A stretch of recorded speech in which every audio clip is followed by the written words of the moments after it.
నమస్తే, నేను ప్రసన్న భారతి. ఈ రోజు మన ముందున్న గెస్ట్ తెలంగాణ ఉద్యమంలో తన గానంతో తెలంగాణ ఉద్యమానికి ఊపిరిపోసిన వ్యక్తి సాయి చంద్ గారు. ఆయన సతీమణి వేద సాయి చంద్ రజనీ గారు మన ముందున్నారు. హాయ్ మ్యామ్, నమస్తే. నమస్తే ప్రసన్న. మీరు బాగుండాలని, అంటే మాతో పాటు తెలంగాణ అంటే సాయి చంద్ గారితో ఉద్యమంలో పోరాడిన ప్రతి ఒక్కరు కోరుకుంటారు. సో ఎలా ఉన్నారు మ్యామ్? పర్లేదు, ఎలా ఉన్నారు అని అంటే అది సహజంగా మనం ఎవరినైనా కలవాలని అడిగేది. ఎలా పర్లేదు అని చెప్తున్నాను, పర్లేదు అన్నట్టు కూడా ఏం లేను, ఉన్నాను అంతే.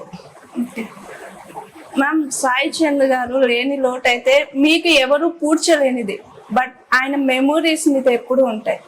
సో ఎలా అనిపిస్తుంది మ్యామ్ సాయి చంద్ గారు లేని లోటు? ఇప్పటి వరకు అయితే లేడు అనేది ఎవరన్నా గుర్తు చేస్తే తప్ప నేను లేడు అనుకోవట్లేదు. బాగా బిజీగా ఉన్నారేమో, వర్క్లలో ఉన్నారేమో, మేబీ ఏదో ఒక పని ఒత్తిడిలో ఉండి రాలేకపోయారేమో ఇట్లా అనుకుంటున్నాను. ఇంట్లో అయితే ఎన్విరాన్మెంట్ మొత్తం యథావిధంగా ఉండేటట్టు, డిస్టర్బెన్స్ లేకుండా సాయి ఉన్నప్పుడు ఎలా ఉందో అలా ఉండేటట్టు ఉండడానికి ట్రై చేస్తున్నా. అది సాధ్యం కాదు, బట్ ట్రై చేస్తున్నా. కాకపోతే ఉంటది కదా, మనిషి ఎక్కడున్నా కనీసం ఫోన్ అన్నా చేస్తారు. లేదు ఏదన్నా మనకు చాలా ఇబ్బందిగా అనిపించినా, ఎంత బిజీగా ఉన్నా తక్కువ అందుబాటులోకి వస్తారు. అటువంటి పరిస్థితి లేదు కాబట్టి కొంచెం ఇబ్బందిగా ఉంది, కొంచెంగా చాలా ఇబ్బందిగా ఉంది. బట్ ఉన్నారు అనే దాంతో బతుకుతున్నా. అంటే ఒక మనిషి మీతో దగ్గర 11 or 12 years ట్రావెల్ చేసుకుంటూ, ఆఫ్టర్ మ్యారేజ్ ముందు బిఫోర్ మ్యారేజ్ కూడా మీరు ఇంత ట్రావెలింగ్ లో ఉండి కూడా ఒక మనిషి సడన్ గా లేకపోతే ఎవరికైనా అది చాలా బాధాకరం. సో పిల్లలు ఒకవేళ సార్ గురించి అడిగితే ఎలా మేనేజ్ చేస్తున్నాం మనం పిల్లల్ని? అడగడం కంటే తెలియకుండానే ఒక మ్యూట్ అయిపోతుంది కదా ఇంట్లో, ఏదో జరిగిపోయింది ఏదో అనేది. పాప కంటే చిన్న కాబట్టి తెలియదు, 6 years ఉన్నాయి, తెలియదు. బాబుకైతే ఏదో జరిగింది అనేది అర్థమైపోయింది. వాళ్ళకు అంటే వాళ్ళ ఫాదర్ ఉంటే ఏ రకంగా ఏ లోటు లేకుండా చూసుకోగలరో ఆ రకంగా లోటు లేకుండా అండ్ ధైర్యము, వాళ్ళను స్టడీ మీద, ఎక్స్ట్రా యాక్టివిటీస్ మీద, ఏదైనా సండే అట్లా వస్తే వాళ్ళతో ఎక్కువ స్పెండ్ చేయడము, ఈ రకంగా చూసి నేను ఆయన లోటు లేకుండా చెయ్యగలగాలనుకుంటున్నాను. కానీ అది ఎవ్వరు చెయ్యలేనిది, చెయ్యాలని ప్రయత్నం చేస్తున్నాను తప్ప ఆ లోటు అనేది అట్లే ఉంటది. ఇంకా అదంతే. నా వంతుగా నేను ప్రయత్నం చేస్తున్నా. వాళ్ళు బాధపడతారు, గుర్తు చేసుకుంటాం. ఒక మనిషి ఉన్నప్పటికీ లేనప్పటికీ, మెయిన్ గా హస్బెండ్ అండ్ వైఫ్ లో హస్బెండ్ లేకుంటే ఇంట్లో ఎన్విరాన్మెంట్, వైఫ్ లేకున్నా ఒక రకంగా, హస్బెండ్ ఎవరు లేకున్నా చాలా మారిపోతుంది. మనం అనుకున్నంత సులభం ఉండదు, చాలా అంటే చాలా మారిపోతుంది. ఆ మార్పు లేకుండా ట్రై చేస్తున్నా కానీ అయితలేదు. అది కష్టపడుతున్నాం, బాధపడుతున్నాం. బట్ మీరు అన్నట్టే ఇంట్లో ఒక వైఫ్ కానీ హస్బెండ్ కానీ లేకపోతే వేరే రకంగా ఉంటుందని. కానీ ఎక్కువగా అబ్బాయిల కంటే అమ్మాయిలకు ఆ ఎఫెక్ట్ ఉంటుంది కదా మ్యామ్. ఇప్పుడు హస్బెండ్ లేకపోతే అమ్మాయిలు ఈ సమాజంలో చాలా దారుణమైన సిచ్యువేషన్స్ ఫేస్ చేయాలి. సో అలాంటివి ఏమైనా ఫేస్ చేశారు మ్యామ్ సాయి గారు లేనప్పటి నుంచి? నేను ఏం ఫేస్ చేయలేదండి. అంటే దారుణమైన సిచ్యువేషన్ కంటే కొన్ని అగౌరవం ఎదురైతాయి. హస్బెండ్ ఉన్నప్పుడు ఎట్లుంటదంటే వైఫ్ ని చాలా బాధ్యతగా, భద్రతగా చూసుకుంటాడు. ఫాదర్ ఎంత బాధ్యతగా చూసుకున్నారో ఒక ఏజ్ తర్వాత హస్బెండ్ అంత బాధ్యతగా చూసుకుంటాడు, చాలా భద్రతగా కూడా చూసుకుంటాడు. లవ్ అండ్ ఎఫెక్షన్ ఉన్న హస్బెండ్స్ అందరూ వాళ్ళ వైఫ్ ని చాలా భద్రతగా చూసుకుంటారు. అండ్ వాళ్ళు ఎంత గౌరవంగా ఉండాలి సమాజంలో అనుకుంటారో అదే స్థాయి గౌరవాన్ని, ఎందుకంటే సాయి వచ్చిన నేపథ్యం కూడా ఒక ఈక్వాలిటీ మైండ్ సెట్ తో ఉన్న సొసైటీని, ఈక్వాలిటీ మైండ్ సెట్ తో ఉన్న జెండర్ ని, ఆ రకంగా ఆ టైప్ ఆలోచనలతో వచ్చిన వ్యక్తి కాబట్టి ఏ రోజు వైఫ్ అంటే చిన్న చూపు లేదు, లేడీస్ అంటే తక్కువ, ఇటువంటి ఆలోచనలు ఉన్న మనిషి కాదు. కాబట్టి నాకు ఒక ఆయనకి ఏ గౌరవం అయితే సొసైటీలో రావడానికో లేకపోతే దక్కడానికో ఆయనకు పడుతున్న శ్రమకో నాకు అదే స్థాయిలో గౌరవం ఇచ్చేవాడు, అలాగే భద్రతగా చూసుకునేవాడు, చాలా బాధ్యతగా చూసుకునేవాడు. ఈరోజు అవన్నీ ఎట్లా అనిపిస్తుంది అంటే మనం ఫేస్ చేసి వెళ్ళే క్రమంలో ఎక్కడో ఒక చిన్న కామెంట్ ఎదుర్కొంటాం. సహజంగా ఇంట్లో ఉండి మనం వంట చేసుకుంటూ ఉంటే, పిల్లల్ని చూసుకుంటే ఎవ్వరేమనరు. నువ్వు ఎంత గౌరవంగా పని చేస్తూ బయటికి అడుగు పెట్టినా నిన్నెవరో ఒకరు ఏదో ఒక కామెంట్ చేస్తారు. అంటే సొసైటీలో అది అలవాటు అయిపోయింది. కాబట్టి అదే హస్బెండ్ ఉంటే ఆ ధైర్యం చెయ్యరు. అనడానికి. ఆయన లేకుండా నన్ను అట్లా అనకుండా ఉండే రకమైన యాటిట్యూడ్ తోటే నేను ఉంటున్నా. అంత మరీ అగౌరవమైన పరిస్థితులు ఏమి ఎదురు కాలేదు. నన్ను అలా చూసిన వాళ్ళు కూడా ఎవరు లేరు. ఒకవేళ చూస్తే మాత్రం నేను అసలు ఊరుకోను. ఓకే మ్యామ్, ఇప్పుడు సాయి చంద్ గారు ఉన్నప్పుడు ఇచ్చిన రెస్పెక్ట్ కంటే ఆయన గురించి వచ్చిన న్యూస్ స్ప్రెడ్డింగ్ కానీ ఏదైనా సరే, సాయి చంద్ గారు చనిపోయినాక ఆయన గురించి ఎక్కువ న్యూస్ అంటే పాజిటివ్ గా, నేను అడిగేది పాజిటివ్ గా స్ప్రెడ్ అవుతుంది. అంటే మనిషి ఉన్నప్పుడు ఇయ్యని రెస్పెక్ట్ మనిషి లేనప్పుడు ఇస్తున్నారని మీకు అనిపిస్తుందా? నాకైతే అనిపిస్తుంది మ్యామ్. ఎందుకంటే సాయి చంద్ గారు ఉన్నప్పుడు ఆయనకి ఈ గౌరవం ఇప్పుడు దక్కుతున్న గౌరవం అప్పుడు దక్కలేదేమో అనిపించింది. అది నిజమా కదా? ఇప్పుడు నేనేమంటానంటే, సాయికి ఎంతసేపు కొందరి మనస్తత్వం ఎలా ఉంటదంటే, ఈ కొంతవరకు ఒక స్టేజ్కి వెళ్తేనే వాళ్ళలో ఒక ఈగో మొదలైపోతుంది. ఆ ఈగో తోటి ఒక ప్రౌడ్ గా చూపించడమో, లేకపోతే టాలెంట్ ఉందని చూపించుకోవడమో, లేకుంటే కొంత లైఫ్ లో నేను గెట్ ఆన్ అయినా మంచిగా అని చూపించుకోవడమో, లేదంటే కొంచెం పొలిటికల్ పరిచయాలు ఉన్నాయని చూపించుకోవడమో అట్లుంటది. సాయి మనస్తత్వం అట్లా కాదు. ఆయన నేనేంది అనేది ఏ రోజు చెప్పుకోడు. చాప కింద నీరులాగా పనిచేసుకుంటూ వెళ్ళిపోయిండు. ఒకసారి చాలా సర్కిల్ ఉంది, తెలిసిన వాళ్ళు ఉన్నారు, అందరితో కలిసి పనిచేశాడు. ప్రజా సంఘాల నుంచి దళిత సంఘాలు, అభ్యుదయ సంఘాలు, రాజకీయ వేదికలు, ఇలా అన్ని సర్కిల్లో పనిచేసుకుంటూ ఆయన పాత్ర ఎంతనో, ఇప్పుడు స్టూడెంట్ ఆర్గనైజేషన్ లో ఉన్నప్పుడు ఒక మనిషి 100% ఎంత పని చేయగలుగుతాడో అంత పని చేసిండు. తెలంగాణ ఉద్యమ సందర్భంలో ఒక మనిషి ఎంత పని చేయగలుగుతాడో అంత ఏమంటారు చివరి సెల్ అంత నాలెడ్జ్ అనుకోండి, ఈవెన్ శారీరకంగా ఫిజికల్ గా అన్ని రకాలుగా అంత పనిచేసిండు. రాజకీయ రంగంలో కూడా అంతే పనిచేసిండు. కానీ చెప్పుకునే మనస్తత్వం కాదు. ఒక్కసారిగా మనిషి లేడు అనేసరికి ఆయనకున్న పరిచయాలు, ఆయనతో ఉన్న అటాచ్మెంట్ ఉన్న వాళ్ళు అందరూ ఒక్కసారి బయటకు వచ్చారు. సింగిల్ గా కలిసి ఎక్స్ప్రెస్ చేసేదానికి, గుంపుగా అందరూ బయటకు వచ్చి ఎక్స్ప్రెస్ చేసేదానికి తేడా కనిపిస్తుంది. అదే ఈ రోజు కనిపిస్తుంది అంతే మ్యామ్. అంటే సాయి చంద్ గారికి ఎప్పుడైనా అనిపించింది మ్యామ్, తెలంగాణ ఉద్యమంలో గానీ తెలంగాణ పోరాటంలో గానీ చాలా ఆయన పాత్ర అయితే చాలా ఉంది, సాంగ్స్ పాడడంలో అందరు. అప్పుడు ఆయనకి గుర్తింపు అంటే ఇప్పుడు తెలంగాణ గవర్నమెంట్ ఆయనకు తగినంత గుర్తింపు ఇచ్చిందా, లేదంటే ఈ గిటంగుల సంస్థ చైర్మన్ గా చేసిన తర్వాత గుర్తింపు వచ్చిందని అనుకుంటున్నారు? ఇప్పుడు సాయికి బిఆర్ఎస్ పార్టీ పరిచయం లేకముందే ప్రజా సంఘాల్లో ఒక ఆలోచనతో పనిచేసిన ఒక వ్యవస్థలో ఉన్నది ఉంది. తదనంతరం తెలంగాణ ఉద్యమ సందర్భంలో అవును తెలంగాణ చాలా అవసరం అనేది కేసీఆర్ గారు మాట్లాడే విధానము, చెప్పే విధానము, ఖచ్చితంగా సాధిస్తాము అనేది ఆల్మోస్ట్ అందరూ పార్టిసిపేట్ చేశారు. అందులో భాగంగా సాయి కూడా చాలా పెద్ద ఎత్తున పార్టిసిపేట్ చేయడం జరిగింది. ఒకసారి బిఆర్ఎస్ పార్టీ తోటి అటాచ్ అయిన తర్వాత సాయి పార్టీలో సభ్యుడిగా కంటే ఆ కుటుంబంలో సభ్యుడిలా మెలిగాడు. ఒకటి. రెండవది, రాజకీయాల్లో ఎట్లుంటదంటే అవకాశాలు కొన్నిసార్లు ఆయా ప్రాంత వ్యక్తుల మనస్తత్వాలను బట్టి, అంటే నేను అనేది నాట్ ఓన్లీ సాయే కాదు, ఇప్పుడు సాయి మహబూబ్ నగర్ జిల్లా చూసుకుంటే ఉమ్మడి మహబూబ్ నగర్ జిల్లా రాజకీయ పరిస్థితులకు అనుగుణంగా డెసిషన్స్ తీసుకోవాల్సి వస్తుంది. కొంతమంది వ్యక్తుల మనస్తత్వాలకు అనుగుణంగా కొన్ని బేర్ చేయాల్సి వచ్చింది. అట్లా ఆయనకు అవకాశాలు కొన్ని మిస్ అయిన మాట వాస్తవమే. అది కొంతమంది వ్యక్తుల వల్ల జరిగిన మాట వాస్తవమే. ఆ రకంగా కొన్నిసార్లు హట్ అయిన మాట కూడా వాస్తవమే. అలా అని భవిష్యత్తులో అవకాశం ఉండదు అంటే ఆయన చేసే పని అట్లుంటుండే. సాయి చేసే పనికి, సాయి చేసిన పనికి ఖచ్చితంగా చాలా మంచి భవిష్యత్తు ఉంటుండే, అవకాశాలు ఉంటుండే. బిఫోర్ కొంత ఇబ్బందికర పరిస్థితులు కూడా ఎదురైనాయి. అయినప్పటికీ ఏజ్ చిన్నదే కదా, ఇంకా భవిష్యత్తు ఉంది కదా, ఇలా మేము కూడా సర్ది చెప్పుకుంటూ ముందుకెళ్ళింది ఉంది. అంటే సార్కి ఇచ్చిన గిట్టంగుల సంస్థ చైర్మన్ సార్కి సాటిస్ఫాక్షన్ అనిపించిందా మ్యామ్? అంటే మీతో షేర్ చేసుకుంటారు కదా. సాటిస్ఫాక్షన్ అంటే సాయి ఎలా ఉండేవాడంటే, నేను ఎప్పుడు పబ్లిక్ రిలేటెడ్ లో ఉన్న మనిషిని. ఒక ఆఫీస్ కి పరిమితం అయ్యి, ఇప్పుడు చైర్మన్ గా తీసుకున్నప్పుడు అడ్మినిస్ట్రేషన్ ఇది వేరే ఉంటది.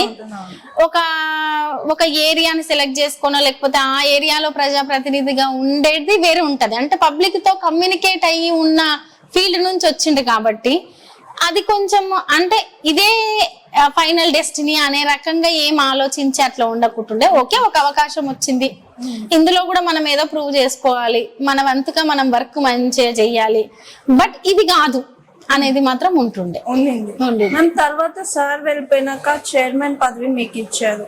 సో మీరు ఉన్నది కొంతకాలమైనా ఎలా అనిపించింది మ్యామ్ మీకు? నాకు సాయి ఉన్నప్పుడు కూడా కొంత డిపార్ట్మెంట్ నుంచి అంటే కొంత అవగాహన ఉంది, కొంత ఐడియా ఉంది. అంతకు ముందే స్టాఫ్ తోటి కొంచెం పరిచయం ఉంది. ఏంటి అసలు గిడ్డంగుల సంస్థ అంటే ఏంటి, ఏ రకమైన ప్రాసెస్ ఉంటది అనేది అంతా కొంత ఐడియా ఉంది. కాబట్టి నాకు పెద్ద టైం ఏం పట్టలేదు దాన్ని అర్థం చేసుకోవడానికి. ఇంకా కొంచెం టైం ఉంటే కొన్ని సిస్టమ్స్ లలో మనం ఇంకా ఇది చేద్దాం అది చేద్దాం అన్న సాయికి కూడా కొంత దాని మీద ఇది చెయ్యాలి అవి చెయ్యాలి అని ఒక ఐడియా ఉంటది కదా. నాకు కూడా కొంత ఐడియా వచ్చే లోపు ఇది జరిగిపోయింది తీసేయడము. బట్ దాని మీద నాకు పూర్తి అవగాహన అయితే ఉంది. ఆ స్థాయిలో నేను జాయిన్ అయిన నెక్స్ట్ నుంచే నేను వర్క్ కూడా స్టార్ట్ చేశాను. కానీ మనం ఎక్కడి వరకు అయితే చేయగలుగుతామో ఆ రకంగా చేసాము. ఇంకా చాలా చేయాల్సి ఉండే బట్ చేయలేకపోయాం. ఓకే మ్యామ్, ఇప్పుడు పార్టీ చేంజ్ అయిపోయిన తర్వాత చైర్మన్ పదవి అంటే ఆ పదవి అయిపోయిన తర్వాత మీ ఆఫీస్ ఖాళీ చేసేటప్పుడు నేను కొన్ని న్యూస్ లో కూడా చూసాను, మీరు లేని టైంలో ఇప్పుడు ఉన్న గవర్నమెంట్ వాళ్ళు వచ్చి ఫొటోస్ అవన్నీ తీసి బయటకు వేయడం, మీరు కొంచెం సీరియస్ అయ్యారు. ఆ సిచ్యువేషన్ ఇప్పుడు గవర్నమెంట్స్ ఎందుకని అలా చేస్తున్నాయి అనుకోవచ్చు? అంటే అది ఎందుకు అంటే సహజంగా ఏముంటదండి, ఒక ప్రభుత్వంలో ఉన్నప్పుడు ఇంకొక ప్రభుత్వము వాళ్ళు ఏం పెద్ద సాఫ్ట్ కార్నర్ లో ఆలోచించరా అనేది మనకు వాళ్ళ మైండ్ సెట్ మనకు తెలియదు. ఒకటి. రెండోది, నేను ఎక్కువ ఎమోషనల్ కావడానికి రీజన్ ఏంటంటే, నేను ఫస్ట్ సాయి ఒక గిడ్డంగుల సంస్థకు చైర్మన్ అయిన తర్వాత ఆఫీస్కి అడుగు పెడితే ఆఫీస్ని చూడలేని పరిస్థితి. అంటే ఒక గవర్నమెంట్ ఆఫీస్ లో కొన్ని దశాబ్దాల నుంచి ఎంత భయంకరంగా ఉన్నాయో బిల్డింగ్స్ కావచ్చు, ఏదైనా ఎన్విరాన్మెంట్ చాలా భయంకరంగా ఉండే. కానీ సాయి ఎంటర్ అయిన తర్వాత మనం ఎక్కడున్నా మన మార్క్ అనేది ఒకటి వేసుకోవాలి, ఎంప్లాయీస్ కూడా కొన్ని ఫెసిలిటీస్ ఇవ్వాలి, గవర్నమెంట్ ఆఫీసును కూడా ఇల్లుని ఎంత భద్రంగా చూసుకుంటామో అందులో ఉన్న ప్రతి దాన్ని అంత ఎట్లుంటదంటే నెగ్లెక్ట్ ఉంటది. ప్రజలు ఇచ్చిన పన్నులతోటే మనం అవన్నీ కొంటాం, కొన్న దాని పట్ల కేరింగ్ ఉండదు, ఏ దాని మీద కేరింగ్ ఉండదు. కానీ అట్లా ఉండొద్దని దాన్ని చాలా కేర్ఫుల్ గా అక్కడ ఉన్న ఎన్విరాన్మెంట్ మొత్తం మార్చేసిండు. దాదాపు ఇప్పటి వరకు ఆ డిపార్ట్మెంట్ కి వచ్చిన ఏ చైర్మన్ కూడా అట్లా చేయకుండా ఉంటాడు. ఎందుకంటే నేను చెప్పడం కాదు, అక్కడ ఎంప్లాయీస్ ని చూస్తే అర్థమవుతుంది. వాళ్ళకి ఇచ్చిన ఫెసిలిటీస్ అయినా, బిల్డింగ్ మార్చడం అయినా, వర్క్ చేయడం అయినా, ప్రతిదీ దాంట్లో ఇప్పుడు మనకు ఎవ్రీ ఇయర్ ఎంత పర్సెంటేజ్ వచ్చింది అనే దానికి అదంతా చూసుకుంటే అర్థమవుతుంది. అంటే ఉన్న 1.5 పీరియడ్ అయినా ఆ రకంగా అంత ఓన్ గా చేసుకొని వర్క్ చేసినప్పుడు మనిషి పోయిన తర్వాత రెస్పెక్ట్ ఇవ్వాలి. అంటే వాళ్ళు ఏదో రెస్పెక్ట్ ఇవ్వలేదు అని కాదు, కానీ నాకు కొంచెం నేను అప్పటికే 6 months అవుతుంది, చాలా బాధలు ఉన్నా, బయటికి వెళ్ళడం కష్టము, బాధ్యతలు తీసుకోవడం ఇంకా కష్టము, ఎప్పుడు బయటికి వెళ్ళినా అది కాదు. సో నేను వెళ్ళి ఎమోషనల్ గా వెళ్ళి ఫోటో తీసుకొని అక్కడ పెట్టి ప్రమాణ స్వీకారం చేసిన నేను అంతే అదిగా బయటకు వద్దాం అనుకున్నాను. అక్కడ కనబడలేదు, తీసి పక్కకు పెట్టారు. ఇక వాళ్ళకు కూడా ఒక భయం ఏముంటదంటే, ప్రభుత్వం మారంగానే అధికారులకు కొంచెం భయం ఉంటది, ఏమంటారో ఏమని, దాంతో తీసి పక్కకు పెట్టారు. నేను కొంచెం ఎమోషనల్ గా అది పద్ధతి కాదు కదా అని ఫీల్ అయినా, వాళ్ళ మీద కొంచెం సీరియస్ కూడా అయినా. అది జరిగింది అయితే అది. అంటే వితౌట్ ఇంటిమేషన్ తీసేసారా? లేదు, వితౌట్ ఇంటిమేషన్ కాదు. ఒకసారి జీవో ఇష్యూ చేసిన తర్వాత మనం ఇట్లా గవర్నమెంట్ మారింది కాబట్టి చైర్మన్ గా మీకు తీసేశారు, పదవి తీసేశారు అనేది మనకు ఆల్రెడీ లెటర్ పంపిస్తారు. పంపించిన తర్వాత నేను చాలా ఎమోషనల్ ఉన్నా కాబట్టి కొంచెం స్పేస్ తీసుకున్నా, ఒక 2-3 days స్పేస్ తీసుకున్నా వెళ్ళడానికి. ఆ లోపు తీశారు. నేనేంటంటే ఆ లోపు ఇంకో చైర్మన్ నేమ్ అలాట్ చేయలేదు. అవును, ఆ ఆఫీస్ అట్లే లాక్ చేసి దాంట్లో ఏం ఉండదు, ఫైల్స్ అన్నీ బిఫోరే సబ్మిట్ చేస్తా ఉంటాము. ఇంకేదన్నా ఉన్నా డైలీ వాళ్ళ చేతుల్లోనే కీ ఉంటది. అప్పుడే ఎందుకు ఫొటోస్ తీసేయడం అని మాత్రం బాధ అయింది. మ్యామ్ ఇప్పుడు నేను కొన్ని విన్నాను, సాయి చంద్ గారి ఫ్యామిలీ తోటి ఎట్లా ఉంది మ్యామ్? సాయి చంద్ గారు లేని తర్వాత వాళ్ళ ఫ్యామిలీతో బాండింగ్ ఎలా ఉంది మ్యామ్? లేక ముందైనా ఉన్నప్పుడైనా అప్పుడు ఎట్లుందో ఇప్పుడు అలాగే ఉందండి. కానీ నేను ఒక ఇంటర్వ్యూలో మీకు అంటే మరీ ఎక్కువ కాదు, కొంచెం మీ సాయి చంద్ గారు వాళ్ళ ఫాదరు మీ గురించి నెగటివ్ గా చెప్పడం అనిపించింది. సో దాని గురించి అడుగుతున్నా, అంటే బాండింగ్ బాగుందా లేదా అనేది. బాండింగ్ అంటే ఎట్లుందంటే అండి, అంటే ఇవి ఈ రోజు అందరికి తెలియదు కాబట్టి నేను మాట్లాడితే వింతగా అనిపిస్తుంది. బిఫోర్ సాయి ఉన్నప్పుడు ఏ రకంగా ఉండేనో ఆఫ్టర్ సాయి ఉన్నప్పుడు కూడా ఫ్యామిలీస్ అట్లే ఉన్నాం. ఎందుకు బిఫోర్ సాయి ఉన్నప్పుడు ఏ రకంగా అని నేను అంటున్నానంటే, ఒక సంఘటన జరిగింది వాళ్ళ లైఫ్ లో. నేను సాయిని పెళ్లి చేసుకోక ముందే ఆ కుటుంబంలో ఒక సంఘటన జరిగింది. అంటే అప్పుడు నా కుటుంబం కాకముందే ఒక సంఘటన జరిగింది. ఏంటి, సాయి ఇంటర్ ఫస్ట్ ఇయర్ ఉన్నప్పుడు వాళ్ళ మదర్ చనిపోవడం, మదర్ చనిపోయిన 2 months కి అంకుల్ పెళ్లి చేసుకోవడం, పెళ్లి చేసుకున్నప్పుడే మళ్ళీ అంకుల్ కి పాప పుట్టడం, ఆయన కుటుంబాన్ని ఉద్యోగం చేస్తూ చూసుకోవడం. అంటే సాయి వాళ్ళ బ్రదరు ఆ కుటుంబంతో లేరు, వెంటనే బయటకు వచ్చేసిర్రు. ఈయన చదువు నిత్యం హైదరాబాద్కి వచ్చిండు, ఆయన ఆర్మీకి వెళ్ళిపోయిండు. అంకుల్ ఓన్లీ ఏదైతే తర్వాత సాయి వాళ్ళ మదర్ తర్వాత ఎవరినైతే చేసుకున్నారో ఆ ఆంటీని, పుట్టిన పాపను ఒక 10 సంవత్సరాల పాటు వాళ్ళని మాత్రమే చూసుకుంటున్నాడు. అంటే సాయితోటి కాంటాక్ట్ లో లేడు, 1-2 సందర్భాల్లో కలిసిండు అంతే. పోనీ సాయి వాళ్ళ బ్రదర్ తోటి కూడా పెద్ద కాంటాక్ట్ లో లేరు. సో ఈ గ్యాప్ అనేది నేను ఎంటర్ కాకముందే వాళ్ళ మధ్య జరిగిపోయింది. దాంట్లో ఎవరిది తప్పు ఉంది, ఎవరిది కరెక్ట్ ఉంది? ఎందుకంటే సాయి ఏజ్ 17 ఏళ్ళు, వాళ్ళ అన్న ఏజ్ 19 ఏళ్ళు. అంకుల్ కి ఒక 45 years ఉంటాయి, వేరే మ్యారేజ్ చేసుకుంటూ కుటుంబాన్ని చూసుకుంటుండు. ఇప్పుడు ఆయనకు ఒక బాధ్యత ఉంది, ఒక బాధ్యతను ఏర్పరచుకుండు. వీళ్ళు మేము ఎవరి మీద, ఇప్పుడు మమ్మల్ని ఎవరు చూసుకునేటోళ్ళు లేరు, ఎవరి మీద ఆధారపడే పరిస్థితి లేదని హైదరాబాద్కి వచ్చేసి ఎవరి జీవితాలు వాళ్ళు చూసుకుంటారు. ఈ గ్యాప్ అనేది ఒక 12 ఏళ్ల పాటు, 10 ఏళ్ల పాటు, దాదాపు 10 ఏళ్ళు, ఒక 2 years సరే కొంచెం వాళ్ళ మధ్య ఉంది. అది మనం చేసింది కాదు, సాయి క్రియేట్ చేసుకుంది కాదు, ఇంకెవరో క్రియేట్ చేసింది కాదు.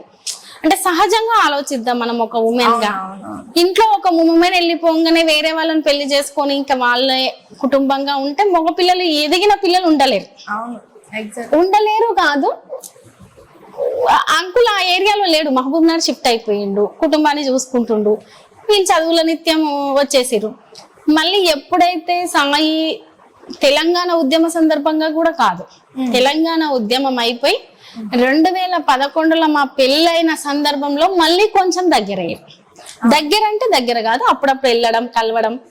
నా మనస్తత్వం కూడా ఎలా ఉంటదంటే, నేను ఎలా ఆలోచిస్తానంటే, ఏదన్నా కారణం కావచ్చు, అంకుల్ లైఫ్ లో ఒక డెసిషన్ తీసుకున్నారు, దానివల్ల నీకేం నష్టం లేదు, వాళ్ళకి నష్టం అంటే సరే మీ బాధ్యతలు చూసుకోకుండొచ్చు.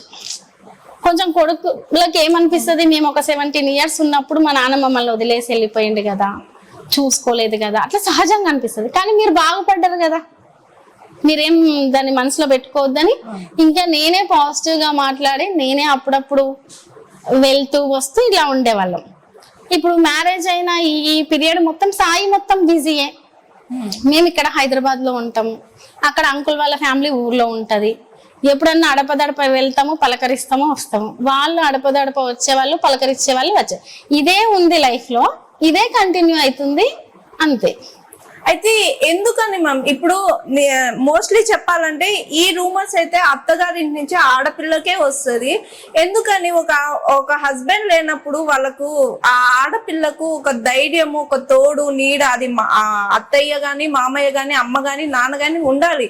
బట్ మనిషి ఉన్నప్పుడు ఒకలాగా, మనిషి లేడు అంటే సమాజంలో జరిగేదే ఇది. దీనికి మెయిన్ వాళ్ళ మైండ్ సెట్టా, లేకపోతే సమాజాన్ని చూసి వాళ్ళు ఇలా మాట్లాడడానికి ట్రై చేస్తారా? ఇప్పుడు ఎలా అయిపోయిందంటే అండి, మిగతా వాళ్ళ లైఫ్ లో కూడా నాకు కూడా కొన్నిసార్లు చాలా షాక్ అనిపించింది. నేను చాలా ధైర్యంగా స్టెప్ వేసా. నాకు కొంచెము మా మదర్ వాళ్ళ అంటే మా ఫ్యామిలీ బ్యాక్గ్రౌండ్ నుంచి వచ్చి కొంచెం ఆర్థికంగా సపోర్ట్ ఉంది కాబట్టి ధైర్యంగా ఎంతో కొంత నిలబడగలుగుతున్నా. పోనీ కొన్ని విషయాల పట్ల ఒక ఐడియా ఉంది, సాయితో పాటు కొంత పొలిటికల్ జర్నీ పట్ల కూడా కొంత ఐడియా ఉంది, నేను మాట్లాడగలుగుతున్నా, నిలబడగలుగుతున్నా. సడన్ గా ఉమెన్ లైఫ్ లో ఇటువంటి ఇన్సిడెంట్స్ జరిగితే తనకు అసలు ఎన్ని రకాల ఇబ్బందులు వస్తాయి. మాట్లాడడానికి హస్బెండ్ ఉండడు, అమ్మ వాళ్ళ ఫ్యామిలీ నుంచి ఎంత మాట్లాడినా ఇక ఆ ఫ్యామిలీ తోటి మనకు అటాచ్మెంట్ లేనట్టే. కాబట్టి నాకే చాలాసార్లు అనిపించింది, ఒక ఉమెన్ ఇంత ధైర్యంగా ఉన్నా కొన్ని ఫేస్ చేయాలి, కొన్ని మాటలని కాదు ఆర్థిక పరమైన ఫేస్ చేయాలి. ఇప్పుడు నన్నే సహజంగా ఏమంటారు, మీ మామయ్య కుటుంబాన్ని చూసుకోండి అనే కామెంట్ నాకు వస్తుంది. నేనే అనామకురాలిని ఇప్పుడు. సాయి ఆర్థిక పరిస్థితి అంతంత మాత్రమే. సాయి ఎంతసేపు కష్టపడ్డం. ఇప్పుడు నాకు కొంచెము, నేను పుట్టిన బ్యాక్గ్రౌండ్ నుంచి మా మదర్ వాళ్ళకు ఉంది కాబట్టి నేను కొంచెం బెటర్ గా కనబడుతుండొచ్చు చూడడానికి. కానీ సాయి చాలా అంటే కష్టంగా ఎదిగిందే, మేము ఎంతో కష్టంగా ఉన్నదే. సో అందులోనూ గవర్నమెంట్ చేసిన సహాయాన్ని కూడా నేను ఎక్కడ ఎవరికి ఇవ్వకుండా ఉండాలి. అంకుల్ వాళ్ళకి కూడా 50 lakhs ఇచ్చాం. ఊరి దగ్గర ఓన్ హౌస్ ఉంది, అంకుల్ కి ఒక తోడు ఉంది, వైఫ్ ఉంది, ఒక పాప ఉంది, అంటే కుటుంబం ఉంది. ఈ రోజు కొత్తగా వచ్చిన కుటుంబం కాదు, 20 ఏళ్ల నుంచి అంటే 15 ఏళ్ల నుంచి ఏర్పరచుకున్న కుటుంబము. అసలు అలా మాట్లాడేసరికి నాకే ఆశ్చర్యం అవుతుంది. నేనేం ఏ రోజు వాళ్ళని పోయి ఇబ్బంది పెట్టలేదు, ఒక్కొక్క మాట కూడా నేను కామెంట్ చెయ్యను ఎటువంటి విషయం గురించి. ఫైనాన్షియల్ గా కూడా నాకు చేసిన సహకారంలో వాళ్ళకు 50% నా పిల్లలకి ఎట్లా ఇచ్చినో అట్లా దక్కినట్టే, ఇచ్చినట్టే. మీన్స్ ఇప్పుడు ఊరి దగ్గర ఉన్న ఇల్లు, ఆ పావెకర భూమి ఏది నేను పోయి అడగను కూడా. అంటే ఆల్రెడీ సాయి ఒక ఇల్లు, మాకంటూ కొంత పర్లేదు కాబట్టి నేను ఏ విషయాల్లో కూడా డిపెండ్ కాను, ఆధారపడను. నా పిల్లల్ని నేనే ఇప్పుడు నేను చూసుకుంటున్నాను, నేనే ఫైనాన్షియల్ గా మంత్లీ నా సోర్స్ చూసుకుంటున్నాను. అయినా కూడా కామెంట్స్ వస్తున్నాయి. అటువంటిది ఒక కామన్ ఉమెన్ కి ఏం తెలియదు అనుకుందాం, పోనీ అంతంత మాత్రమే చదివింది అనుకుందాం, పోనీ చదివిన హస్బెండ్ పోగానే టక్కున పోయి జాబ్ చేయలేదు అనుకుందాం, ఒక చిన్న పాపం ఈ రకమైనది ఎట్లా భరిస్తుంది అని నాకే 100 సార్లు అనిపించింది. అది చాలా టఫ్. నేను వేరే వాళ్ళకు కూడా, నన్ను విమర్శించే వాళ్ళకు కూడా నేను ఒకటి చెప్తున్నాను. ఒకటి, ఈ రోజు నేనేదో వెళ్ళి ఆ కుటుంబంలో నేను అందరితోటి మంచిగా ఉన్నాను, అందరితోటి సఖ్యతగా ఉన్నాను. ఎందుకంటే సాయి వాళ్ళ అన్న మ్యారేజ్ మా మ్యారేజ్ తర్వాత అయింది, మేమే ఖర్చు పెట్టి మ్యారేజ్ చేశాం. ఈవెన్ సాయికి వాళ్ళ అన్నకి హెల్త్ బాగాలేకుంటే కూడా సాయి అన్ని రకాలుగా చాలా వరకు కాపాడుకోవడానికి ట్రై చేసిండు. ఇప్పటి వరకు ఆ ఇంటికి సాధ్యమైనంత వరకు నేను ఏది అంటే నేను కాదు, నేను ఒక్కదాన్ని కాదు కదా, సాయి కూడా కదా, ఇద్దరం కలిస్తేనే మేము.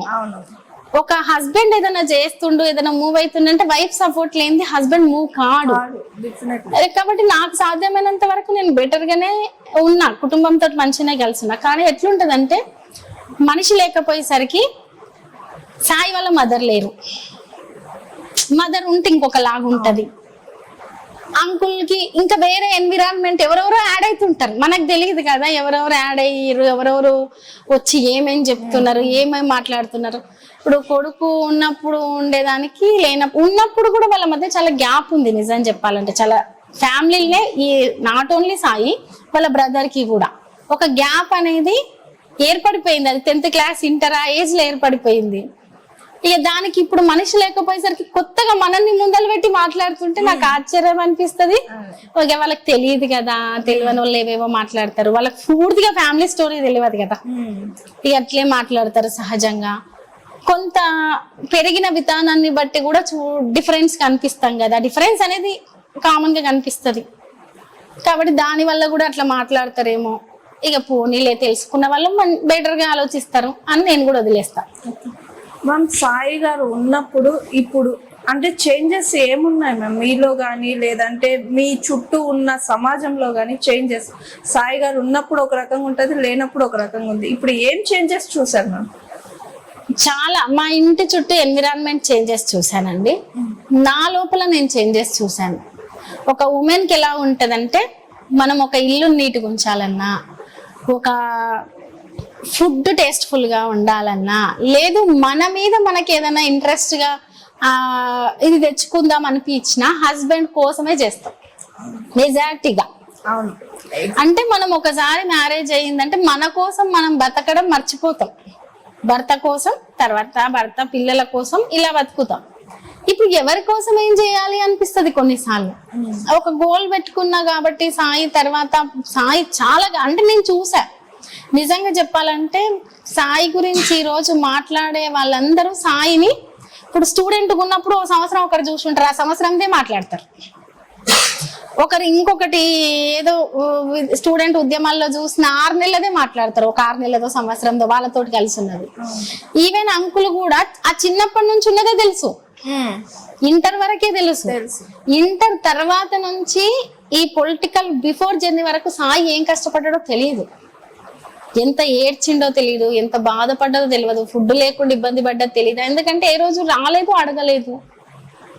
అంటే మనకి ఇక్కడ వేరే బాధ్యత ఉన్నప్పుడు ఇది గుర్తు రాదు కదా, అట్లా అయిపోయింది అనమాట. సో నాకు ఏమనిపిస్తుంది అంటే ఇంటి చుట్టూ ఎన్విరాన్మెంట్ మారిపోయింది, నేను మారిపోయినా. ఒక్క సాయి ఏం చేయాలనుకుంటున్నా ఆలోచన తప్ప వేరే రకమైన ఆలోచనలు లేవు. ఒక ఫుడ్ ఏదైనా అనిపిస్తే ఎందుకు, ఇంకేదైనా అంటే వేటి మీద మనకు సెకండరీ ఆలోచన రాదు, మొత్తం మారిపోతుంది. మనుషులు కూడా ఇప్పుడు మెన్ మీద ఉండే అది ఉమెన్ మీద ఉండదు. ఏముంటది, ఎక్కడికంటే అక్కడికి, ఏ టైం అంటే ఆ టైం, ఎట్లా అంటే అట్లా ఫ్రీగా వెళ్ళగలుగుతారు, చేయగలుగుతారు, ఇది అది అనేది ఉంటది. ఉమెన్ చేయలేదు కదా, ఆమెతోటి మనకేం పని ఉంటది. అంటే వ్యక్తుల మధ్య అవసరాలు, అవకాశాల రకమైన బాండింగ్ కూడా ఉంటది కదా, ఆ రకమైన పీపుల్ కనిపిస్తుంటారు. ఎటువంటి స్వార్థం లేకుండా, ఫైనాన్షియల్ గా కూడా ఆలోచించకుండా, నాకు నిద్ర లేదా, ఫుడ్ లేదా అని కూడా ఆలోచించకుండా, అర్ధరాత్రి అయినా ఎవరు పిలిచినా వెళ్ళి వాళ్ళకి పనిచేసి వచ్చిన పర్సన్స్ ఉంటారు కదా, వాళ్ళు కొంతమంది ఇర్రెస్పెక్ట్ గా ఎట్లా అంటే అట్లా, అంటే ఎట్లా అంటే అట్లా అని కాదు, కొంచెం అగౌరవంగా ఏదన్నా కనిపించిన బాధ అనిపిస్తుంది. అరే నా భర్త, నా పిల్లలు, లేకపోతే ఈవెన్ నాకు జ్వరం వచ్చినా, నా పిల్లలకు ఒకవేళ ఏదన్నా అయినా, బర్త్డే ఉన్నా, నాకు డెలివరీ టైం ఉన్నా, ఇంకేమున్నా, ఇదంతా ఆలోచించకుండా ఒక ఫోన్ కాల్ వస్తే పరిగెత్తి వాళ్ళకి పనిచేసిండు. ఒక ఫోన్ కాల్ వస్తే ఆ కాన్స్టెన్సీని అట్లా ఉరుతలు మొత్తం మలుపుకొచ్చిండు. ఈవెన్ ఫైనాన్షియల్ గా వాళ్ళ నుంచి రూపాయి రాకపోయినా సరే అది ఒక అదిలాగా చేసి, అట్లా కొంతమంది వ్యక్తులు వాళ్ళని చూసినప్పుడు ఆశ్చర్యం అనిపిస్తుంది. అసలు ఎంత మాత్రం కృతజ్ఞత లేని మనుషులకు ఆయన వై చేసింది అనిపిస్తుంది. కాకపోతే ఇక నేను లైట్ తీసుకొని వదిలేస్తాను. ఎందుకంటే నేను ఒక గోల్ పెట్టుకొని, లేకపోతే నేను అనుకున్న టార్గెట్ పెట్టుకున్నప్పుడు ఆ చిన్న చిన్న ఆలోచించుకుంటుంటే, ఈరోజు ఇప్పుడు మా ఫ్యామిలీ విషయంలో ఎవరన్నా విమర్శించిందో, నా మనస్తత్వం అది కాదు, విమర్శిస్తారు. ఇంకోటి ఇంకెవరన్నా గౌరవంగా మాట్లాడతారు. ఇవన్నీ చూసుకుంటూ పోతే నేను అనుకున్నది నేను చేయలేను, నేను బతికిన దానికి అర్థం లేదు. నేను బతికిందంటే ఎట్టి పరిస్థితుల్లో అది సాయి అనుకున్నది చేస్తేనన్నా కనీసం బ్రతుకు అర్థం ఉంటది, అలా అనుకుని ముందుకెళ్ళిపోతాం. మ్యామ్, సాయి చంద్ గారు చనిపోయిన తర్వాత బీఆర్ఎస్ గవర్నమెంట్ అప్పుడు అధికారంలో ఉంది. కేసీఆర్ గారు కానీ, కేటీఆర్ గారు కానీ, హరీష్ రావు గారు కానీ సాయి చంద్ కుటుంబానికి మేము అండగా ఉంటాము అని మాట ఇచ్చాము.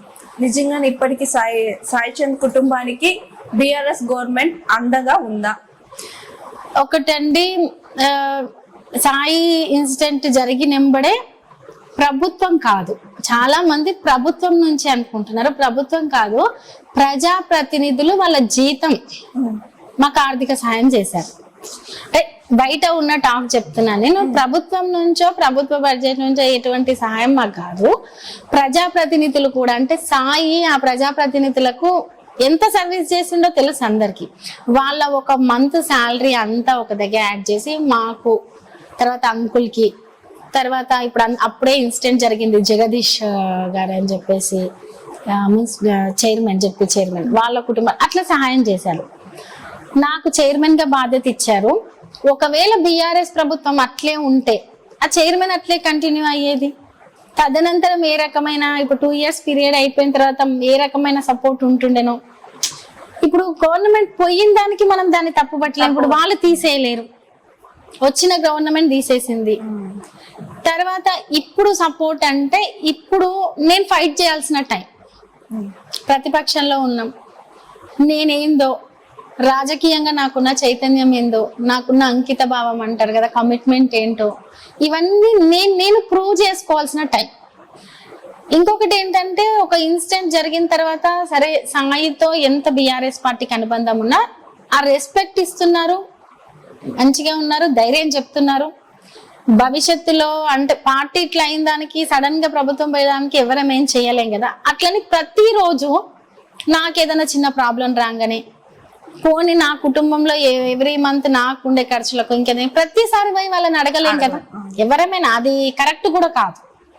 అంటే నా మీద నాకు నమ్మకం ఉంది, ఒక కాన్ఫిడెన్స్ ఉంది, నేను నా కుటుంబాన్ని ఎట్లా ఒకట్లా, నాకు 2 పిల్లలు చూసుకోవాలి. ఇదే చేయలేకపోతే రేపు పబ్లిక్ లో వెళ్ళి ఎట్లా పని చేయగలుగుతా? కాబట్టి ఇటువంటి చిన్న చిన్న అంశాల పట్ల నేను ఏ రోజు వాళ్ళను అది చేయలేదు.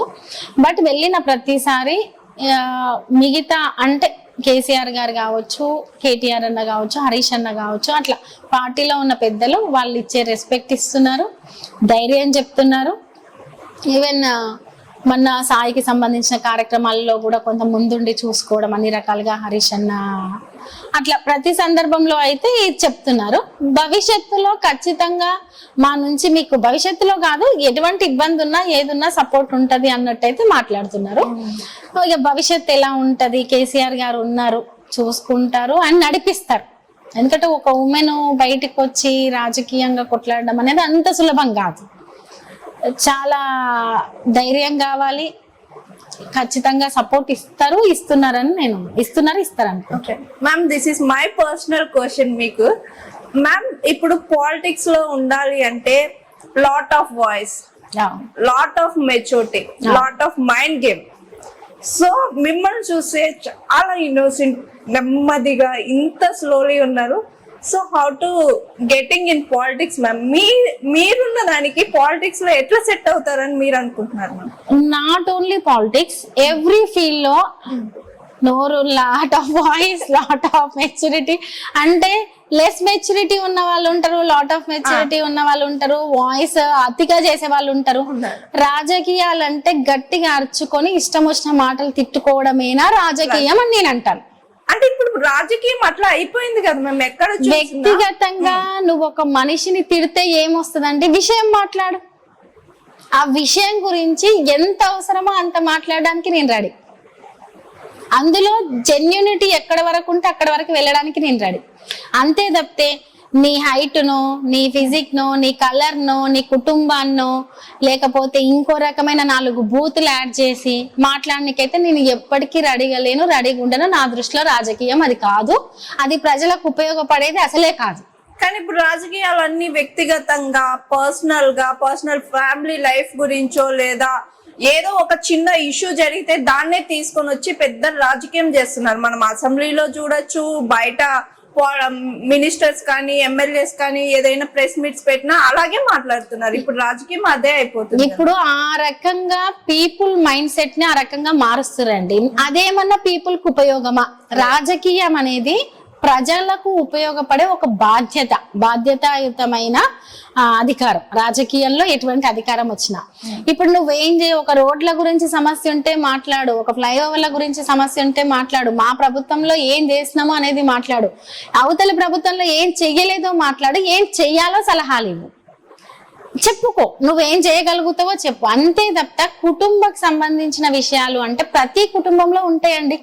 మీ కుటుంబంలో ఉంటాయి, మా కుటుంబంలో ఉంటాయి, పక్కింట్లు ఉంటాయి, ఎదురింట్లు ఉంటాయి. అవి కుటుంబంలో ఎవరికి వాళ్ళు సరిదిద్దుకోవాల్సిన, చూసుకోవాల్సిన అంశాలు మన జీవితకాలం బతుకున్నంతసేపు ఉంటాయి. మన లైఫ్ జర్నీ మొత్తం ఉంటాయి, మనం వెళ్ళిపోతాం, ఆ విషయాలు అట్లే ఉంటాయి ఇంకా.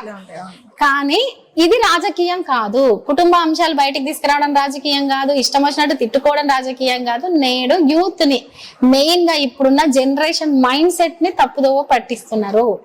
ఆ రకమైన రాజకీయం అయితే అది ఎవ్వరికి ఉపయోగం లేదు. ఇప్పుడు ఒక ఇష్యూ వస్తుంది, కాళేశ్వరం విషయం గురించి మాట్లాడదాం. ఆ విషయం గురించి మాట్లాడుతూ ఇంట్లో ఆడవాళ్ళని తిడుతుంటారు. చెప్తున్నా, ఫర్ ఎగ్జాంపుల్ ఇప్పటివరకు జరగలేదు, సహజంగా మనం ట్విట్టర్ లో లేకపోతే సోషల్ మీడియా అకౌంట్స్ లలో చూస్తుంటే ఫస్ట్ తీసుకొచ్చి ఏం మాట్లాడతారు? రాజకీయ అంశాలు ముందుకు వస్తే ఎవరైతే వాటి గురించి మాట్లాడలేనోళ్ళు, ఎవరైతే ఆ పనులు చెయ్యలేనోళ్ళు, ఎవరైతే వాటి గురించి అవగాహన లేనోళ్ళు మాట్లాడేది ఇంట్లో కుటుంబ సభ్యుల్ని విమర్శించడం, ఆడోళ్ళని విమర్శించడం, కొన్ని బూతులు మాట్లాడడం. ఎవరికైతే చేసే సత్తా ఉంటుందో, విషయం పట్ల అవగాహన ఉంటుందో, లేదు విషయాన్ని తెలుసుకొని మాట్లాడే వాళ్ళు ఇవి మాట్లాడారు. నా దృష్టిలో నేను చాలా మంది రాజకీయ నాయకులు, ఫర్ ఎగ్జాంపుల్ ఇప్పుడు వెంకయ్య నాయుడు గారు ఉన్నారు, బీజేపీ కావచ్చు, ఆయన మాట్లాడే విధానం నాకు చాలా అద్భుతంగా అనిపిస్తుంది. చాలా బాగా మాట్లాడుతున్నారు విషయాల పట్ల. అట్లా పార్టీలతో సంబంధం లేకుండా వ్యక్తులు వాళ్ళ విలువల్ని కాపాడుకున్న రాజకీయ నాయకులు కూడా ఉన్నారు. నాకు అటువంటి రాజకీయ నాయకులే ఇష్టం.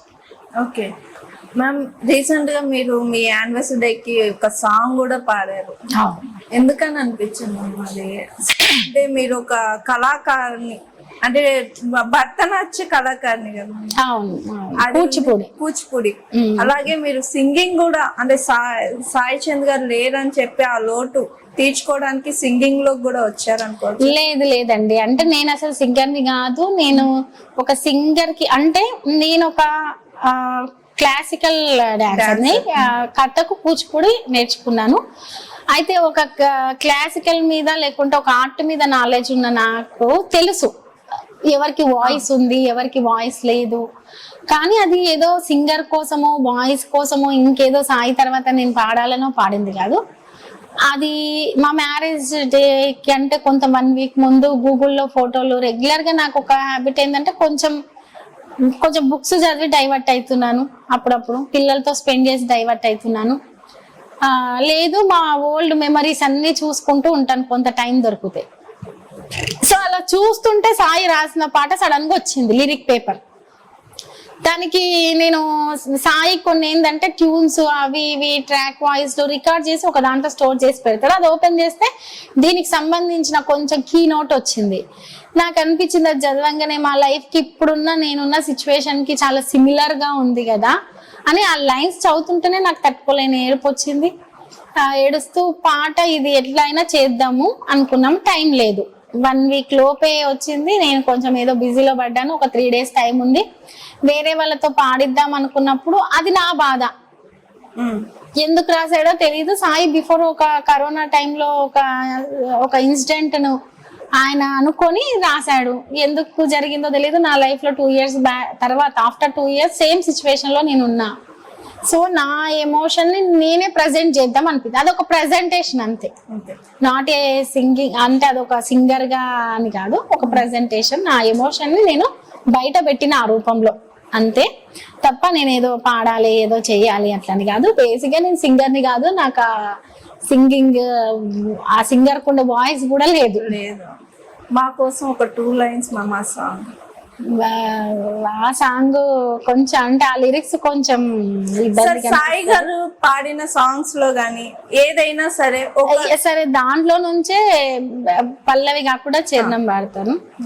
బరువైపోతుంది రా గుండె జ్ఞాపకాలొక్కటి చేరుతుంటే, చేరువైపోతుంది రా నా మనసే కాలువై కన్నీరే కారుతుంటే, ఏ పాపం చెయ్యని మనకెందుకు ఈ శాపం, ఎందుకో దైవానికి నాపై ఈ కోపం, ఎంతటి శత్రువుకైనా రాకూడదు ఇంతటి శాపం. సాయి గారు రాసిన అన్ని సాంగ్స్ లో కల్లా టాప్ 5 అంటే మీకు ఏమన్నా? సాయి ఫస్ట్ రాసిన పాట, ఆయన లైఫ్ లో ఫస్ట్ రాసిన పాట వాళ్ళ అమ్మ అంటే సాయి సింగర్. సాయి వాళ్ళ ఊరే ప్రజా ఉద్యమాలకు పుట్టినిల్లు. వచ్చిన బ్యాక్గ్రౌండ్ అదే. పాట అటు మోల్డ్ అయింది. సరే, వంశపారంపర్యంగా వచ్చిన పాట అటు మోల్డ్ అయింది, ఎటు ప్రజల సైడ్ మోల్డ్ అయింది. కానీ సాయి నేను కూడా పాట రాస్తా అనేది ఎప్పుడైనా ఒక మనిషికి తనలో ఉన్న ఏదన్నా కావచ్చు బయటికి ఎప్పుడు వస్తుంది అంటే చాలా ఎమోషనల్ గా ఫీల్ అయినప్పుడు వస్తుంది. అది వాళ్ళ అమ్మ చనిపోయినప్పుడు. వాళ్ళ అమ్మ చనిపోయిన తర్వాత మొట్టమొదటిసారి వాళ్ళ అమ్మ మీద పాట రాసిండు. ఆ పాట నాకు చాలా ఇష్టం. సాయి పాడిన పాటల్లో రాతి బొమ్మల్లో సాంగ్ సాయికి చాలా పేరు తెచ్చిపెట్టింది. ఆ పాట నాకు ఇష్టం. తర్వాత నాన్న పాట కూడా నాకు ఇష్టం. ఒకటని కాదు, చాలా ఉన్నాయి. సాయి వాళ్ళ అన్న మీద పాట రాసిండు, అది ఇష్టమే. చాలా ఉన్నాయి. సాయి గారిలో నుంచి మీరు ఇన్స్పిరేషన్ గా తీసుకున్న లేదా ఇన్స్పిరేషన్ వర్డ్ మీకు చెప్పిన ఏదైనా ఉందా మ్యామ్? వర్డ్ కానీ లేదా సిచ్యువేషన్ కానీ అది మీకు బాగా ఇన్స్పిరేషన్ అనిపించింది? చాలా ఉన్నాయి. సాయి మనస్తత్వం ఎట్లా అంటే సహజంగా ఇప్పుడు ఫర్ ఎగ్జాంపుల్ నేను స్టూడెంట్ ఉన్నప్పటి నుంచైనా సరే ఒక 100 రూపాయలు, జస్ట్ 100 రూపాయలు జేబులో ఉంటే అవతలి వ్యక్తికి ఏదన్నా నీడ్ ఉంది అంటే 90 రూపాయలు ఇచ్చేవాడు. అంటే తన దగ్గర ఇప్పుడు ఆ 100 పోతే ఇంకా మళ్ళీ ఒక 6 నెలల వరకు, సంవత్సరం వరకు ఎటువంటి సోర్స్ ఉండదు. దీంతో ఎప్పుడన్నా హాస్టల్లో ఫుడ్ లేకుంటే అడపదడప ఏదన్నా టిఫిన్ ఇంకేదన్నా లేకపోతే ఒక బుక్ నీడ్ ఉంటేనో అటువంటి పరిస్థితి ఇవంతా కూడా ఈజీగా వచ్చి ఉండకుండా వచ్చి చాలా కష్టపడి సాయట్లనే ఒక 100 రూపీస్ ఏదో పార్ట్ టైం ఎన్నో వర్క్ చేస్తే ఒక 150 రూపీస్ 100 రూపీస్ అట్లా వచ్చి ఉంటాయి. కానీ ఆ 100 రూపీస్ కూడా రేపు నాకు ఈ అవసరం ఉంటదని ఆలోచించకుండా చాలా నీడ్ ఉంది అనుకునే పర్సన్ కి 90 రూపాయలు ఇచ్చేవాడు. నాకు అది అసలు అది ఎట్లా, ఇప్పుడు మన దగ్గర మనీ ఉన్నప్పుడు మనకు వాడుకుంటాము, ఇంకేదో అవసరం ఉందని జాగ్రత్త పెట్టుకుంటాము. అంత సింపుల్ గా మళ్ళీ కష్టపడి వచ్చింది, అంత సింపుల్ గా ఇట్లా ఇయ్యగలుగుతాడు అనిపించేది. రెండవది, ఒక దగ్గర పని చేయడానికి వెళ్తే పనిని ఇష్టపడతాడు సాయి. ఇప్పుడు ఒక సింగరో పోనీ ఒక రైటరో లేకపోతే ఒక స్టేజ్ మీదకి ఎక్కిండంటే ఆ స్టేజ్ మీద నేను ఎంత వరకు చెయ్యగలుగుతా అనేది 100% చేస్తాడు. బట్ ఆ 100% కి నాకు ఎంత ఫలితం వచ్చింది అని ఆలోచించాడు. ఫలితం ఏది ఆలోచిస్తాడు అంటే పబ్లిక్ నుంచి వచ్చిన రియాక్షన్ ని ఫలితంగా ఆలోచిస్తాడు. అది బాగా నచ్చేది. మూడవది, తను ఈ పని అనుకుంటే నా 4 o'clock వచ్చి పడుకుంటే, ఫర్ ఎగ్జాంపుల్ 5 o'clock అంటే నువ్వు అల్లారం పెట్టకపోయినా 5కి లేసి వెళ్ళిపోతుంది పక్కా. నాకు కొన్ని సందర్భాల్లో అంటే కొంత పీరియడ్ బాగా ఈ 1 year నుంచి డిస్టర్బ్ అయ్యి నేను నిద్రపోకుండా ఇదంతా కొంత మనకు బయటకు కనిపించినట్టు ఉండదు కదా ఇంట్లో లైఫ్. అట్లా ఉండి మార్నింగ్ ఏదో వర్క్ ఉంది ఒక 6 o'clock కి అనుకున్నప్పుడు నేను లేవలేనప్పుడు నాకు సాయే గుర్తుకొస్తాడు. ఇట్లా లేవలేని సందర్భాల్లో కూడా ఎన్నిసార్లు కష్టపడి లేచి వెళ్ళి వర్క్ చేసి వచ్చి ఉంటాడు. ఎట్టి పరిస్థితుల్లో సాయి అనుకున్నది చేయాలంటే ఈ రోజు నేను నాకు సహకరించకపోయినా బాడీ నేను లేచి చేయాలి అట్లా అనిపిస్తుంది అనమాట. సో ఈ లక్షణాలన్నీ నాకు బాగా నచ్చుతుండే. ఓకే మ్యామ్, మీ మీద చాలా రూమర్స్ కూడా వచ్చాయి, సెకండ్ మ్యారేజ్ చేసుకుంటున్నారని, అలాంటివన్నీ విన్నాం మ్యామ్. అది దానికి అంటే దీనికి మీ ఆన్సర్ గట్టిగా ఎట్లా ఉండబోతుంది? నాకు అర్థమే కాలేదు. నాకు ఏమనిపించిందంటే ఇప్పుడు ఒక ఉమెన్ ఒక ఇన్సిడెంట్ జరగంగానే ఒక మనం బాధ అనేది మీరు నమ్మిన నమ్మకపోయినా అంటే నమ్మడం నమ్మకపోవడంతో సంబంధం లేదు. ఇప్పుడు నేనున్న నా ఇంట్లో తిందామని ఫుడ్ పెట్టుకుంటే నాకు బాధ అవుతుంది. ఫర్ ఎగ్జాంపుల్ బయటికి వెళ్తుంటే పక్కనే సాయి చెప్పులు చూస్తే నాకు బాధ అవుతుంది. అన్ని అంటే ఒక మేమిద్దరం ఎట్లున్నామంటే సాయికి సాయి కుటుంబం లేదు. అప్పుడు నేను పరిచయం అయినప్పుడు నేను ఇంకా సాయి ప్రపంచం అన్నట్టున్నా. సాయి అది చేసిందంటే అది కరెక్ట్, అవునా? సాయి రోడ్డు మీద ధర్నా చేసిందంటే అతనికి ఏదో రీజన్ ఉంటేనే ధర్నా చేస్తాడు. ఇంకేదో అదంటే పోనీ మనల్ని కలవకుండా ఇంకేడుకో వెళ్ళిండు ఏదో పని మీద అంటే అంత ఈజీగా వెళ్ళదు. అదేదో చాలా ఉపయోగకరమైన పని అంటే అంత మెయిన్ బేస్డ్ గా సాయి అని పెట్టుకొని నేను మూవ్ అయినా. నా జీవితంలో నా లైఫ్ లో మా ఫాదర్ తర్వాత నేను అత్యంత ఇంకా ఒకానొక టైంలో అది కూడా డామినేట్ చేసిందని చెప్పొచ్చు. సాయి ఏది చేసినా నేను కష్టపడి ఒక్కొక్కటి చిన్నగా స్టెప్ బై స్టెప్ సాయి బయట ప్రపంచమే, ఇంటి ప్రపంచంతో ఇంటి ఎన్విరాన్మెంట్ సాయికి సంబంధం లేదు. అది నేను క్రియేట్ చేసుకున్నాను నా టేస్ట్కి అనుగుణంగా. అదేం ఒక్కసారి వచ్చింది కాదు, స్టెప్ బై స్టెప్ ప్రతి దాంట్లో ఇష్టంగా చేసుకున్నా అంటే దానికి సాయే కారణం. కామన్ గా ఒక ఉమెన్ ఎంత బాధపడుతుంది, ఏంది ఎంత బాండింగ్ ఉంది వాళ్ళ, ఇంకా అదంతా ఆలోచించదు సొసైటీ. ఉమెన్ బయటికి వచ్చింది అని అంటే ఇక ఆమె బట్టల్ని కామెంట్ చేద్దామా, ఎంత మంచిగా నన్ను ఉంటాను, నువ్వు చెయ్యి, ఎప్పుడు చెయ్యి, నీకు లోటుపాట్లు కనబడితే చెయ్యి, నీకేమన్నా ఆ రకంగా మనిషి ప్రవర్తన అనిపిస్తే చెయ్యి, తప్పు పట్టాను నేను. ఇంకేమన్నా అగ్లీగా డ్రెస్ వేసుకుంటుందే నువ్వు చెయ్యి, కానీ నువ్వు ఎంత పద్ధతిగా ఉండు, ఎంత బాధ్యతగా ఉండు, ఎంత బాండింగ్ ఉంది అవన్నీ వాళ్ళకి తెలీదు. బయటికి వచ్చినా కాబట్టి మనకు నాలుగు ఉంది కాబట్టి ఏదన్నా మాట్లాడవచ్చు, ఇష్టం ఉన్నది కామెంట్ చేయొచ్చు, ఇంకేదన్నా అనొచ్చు. నా దగ్గర 2 ప్రతిరూపాలు ఉన్నారు సాయికి, 2 సాయిలు ఉన్నారు. నేను సాయి నాకు నేను సాయికి నాకు ఒక 18 years లో సాయి ఫ్రెండ్. అప్పుడు సాయికి ఎవ్వరూ లేరు, అమ్మ చనిపోయింది, కట్టుబట్టలతో బయటకు వచ్చిండు. నువ్వు ఆర్ఫనా అని అడిగినా నేను ఒకసారి సాయిని, ఎందుకంటే సాయిని చూడడానికి ఎవ్వరు రాకుంటుర్రి, ఎప్పుడు హాస్టల్లోనే ఉంటుండే. ఏంది నువ్వు ఎప్పుడు మీ ఊరుకోవా, ఎవరు లేరా నీకు? సహజంగా అప్పుడు మాకు పెద్ద అది లేదు కదా, కాబట్టి కామన్ ఫ్రెండ్ ని ఎట్లా అంటాం, ఏదో ఒకటి అడుగుతాం కదా ఈజీగా. మనకి కష్టాలు బాధలు అవన్నీ అప్పుడు తెలియదు. అట్లా అడిగిన అంటే ఒక 8 ఏళ్ల పాటు సాయి కోసం వచ్చిన ఒక మనిషిని చూడలేదు నేను. సాయి ఏదన్నా అంటే నేను ఫ్రెండ్ గా ఏదన్నా క్లోజ్ గా నాతో షేర్ చేసుకోవడం. మా ఇద్దరి బాండింగ్ తెలియని వాళ్ళు, ఈమె బయటకు వచ్చింది ఇంత ధైర్యంగా ఉందంటే ఏదన్నా మాట్లాడుకుంటుండొచ్చు. నా ధైర్యమే సాయి, నాకు అన్ని, నా బలం సాయే, నా బలహీనత సాయే. నేను ఈరోజు మాట్లాడుతున్నంటే దానికి కారణం సాయే. నేను ఈరోజు బతికున్నంటే ఒక 2 సాయి చంద్రులు నా దగ్గర ఉన్నారు.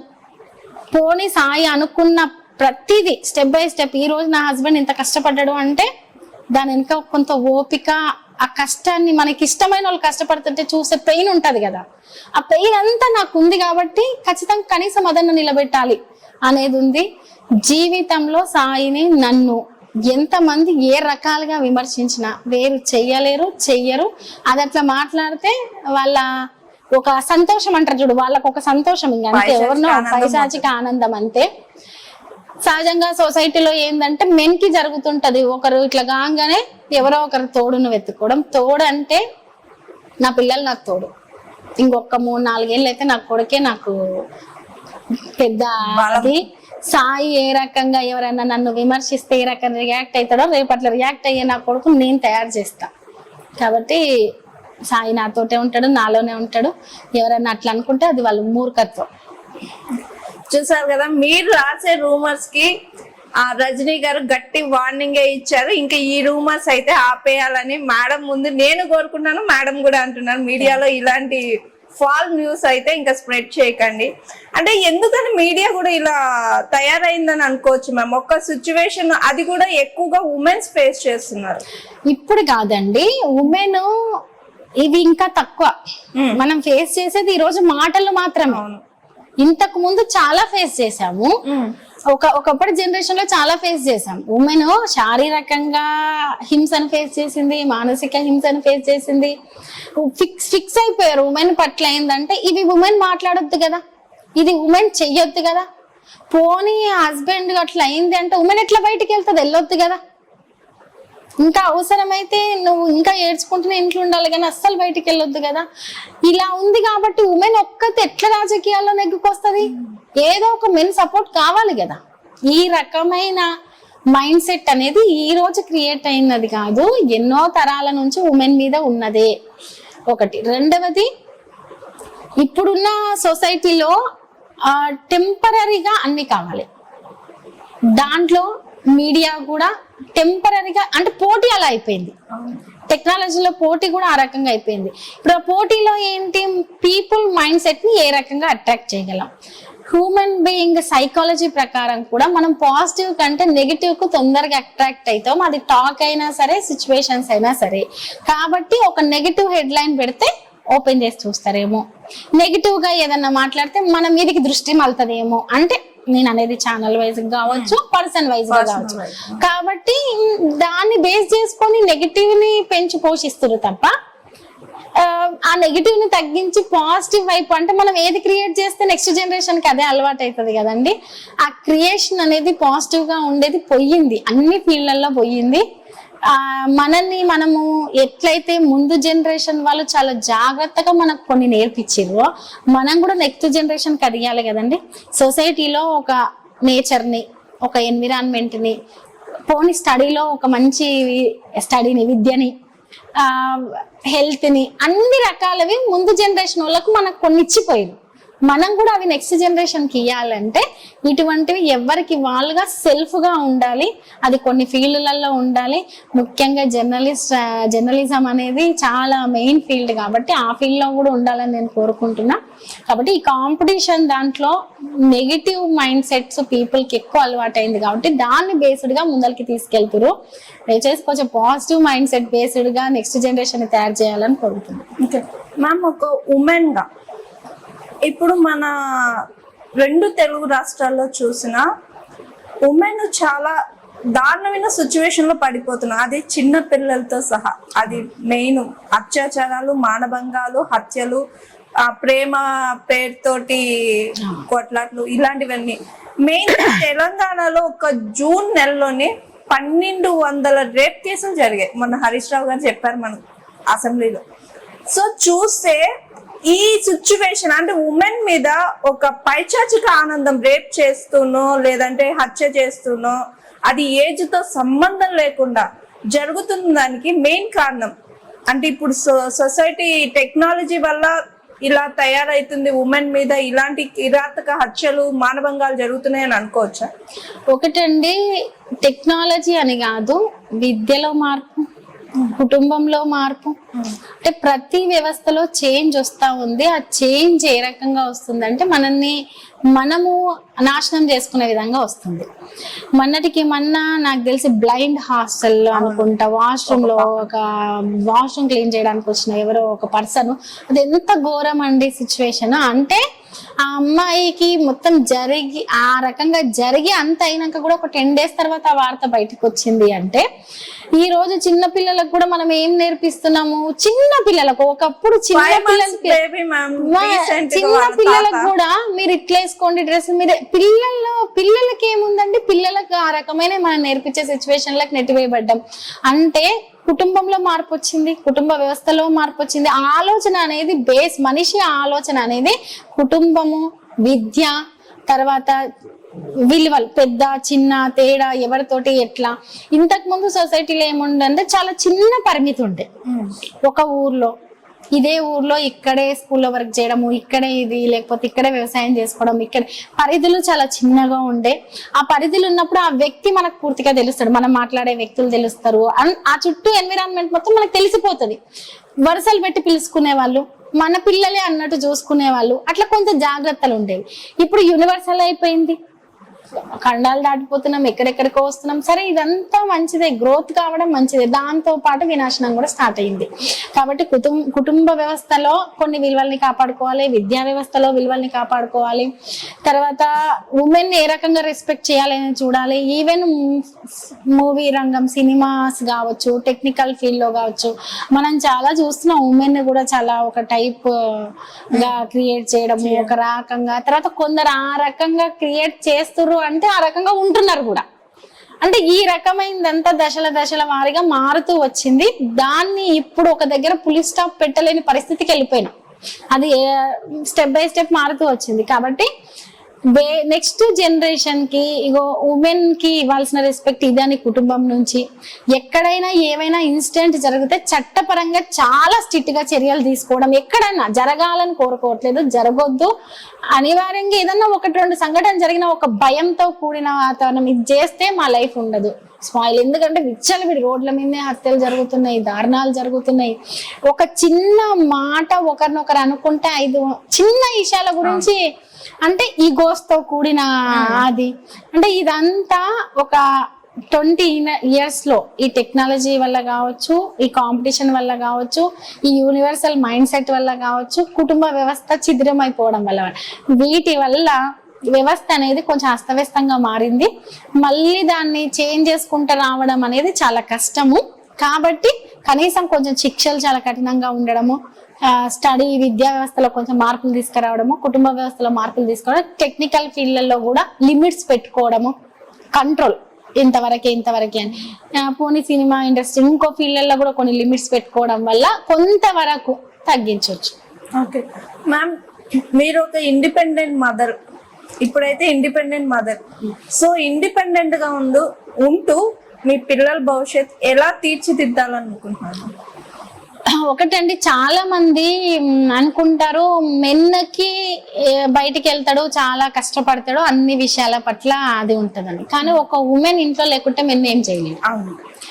కాబట్టి ఉమెన్ కి అన్నిటి పట్ల ఐడియా ఉన్నప్పటికీ, తెలిసి ఉన్నా, తనకు చేయగలిగే కెపాసిటీ ఉన్నా కూడా మెన్ని అవన్నీ చెయ్యడానికి ఉమెన్ తయారు చేయాలంటే ఇంట్లో ఉండి ఫస్ట్ ఇల్లును కరెక్ట్ చూస్తే మెన్ ఫ్రీగా వెళ్ళి అవన్నీ చేయగలుగుతారన్న ఒకే ఒక్క దాంతో ఉమెన్ తనకున్న నాలెడ్జ్ని కావచ్చు, క్యాపబిలిటీని కావచ్చు, అన్నిటిని కంట్రోల్ చేసుకొని ఇంటికి పరిమితమై ఉంటది.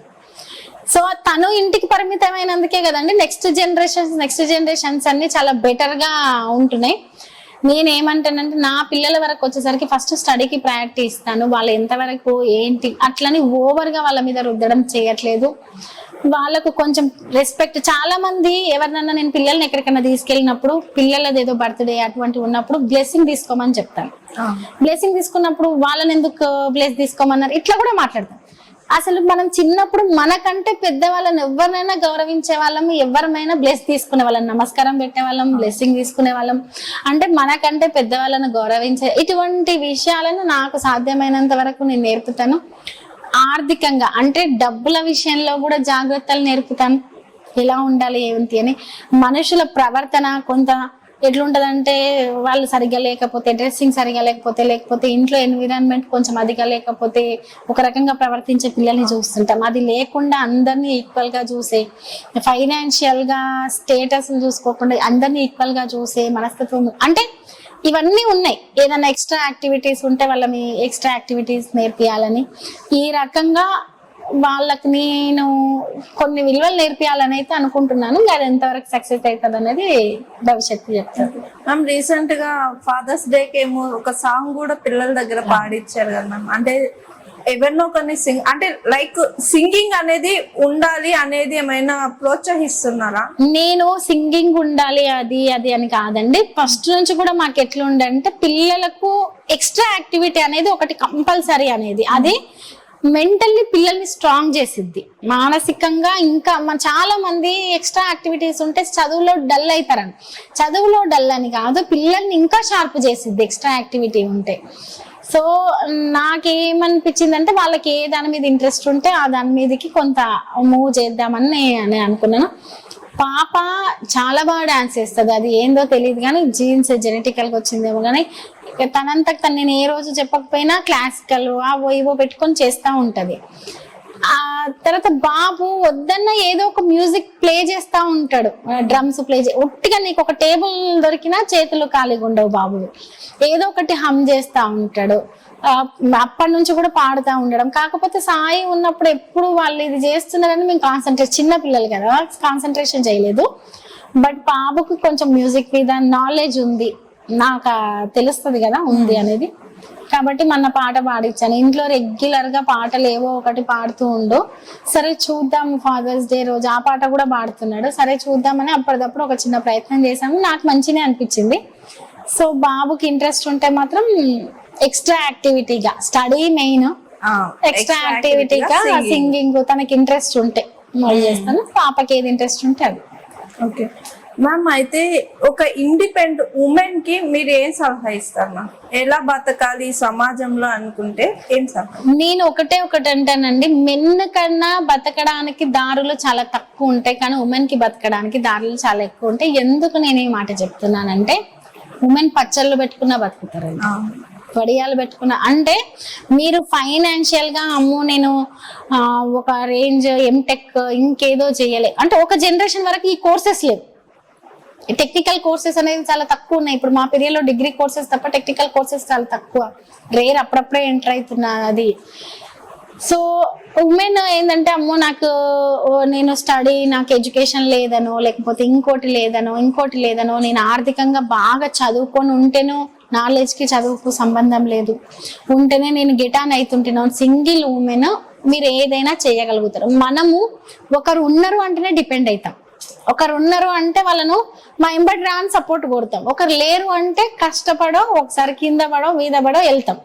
కాబట్టి మీరు ఖచ్చితంగా ఒకసారి బయటికి అడుగు పెట్టి మీకు ఏదొచ్చు, స్టడీ ఉన్నా లేకపోయినా, మీకు వంట వచ్చా అదే ఆయుధంగా చేసుకోండి.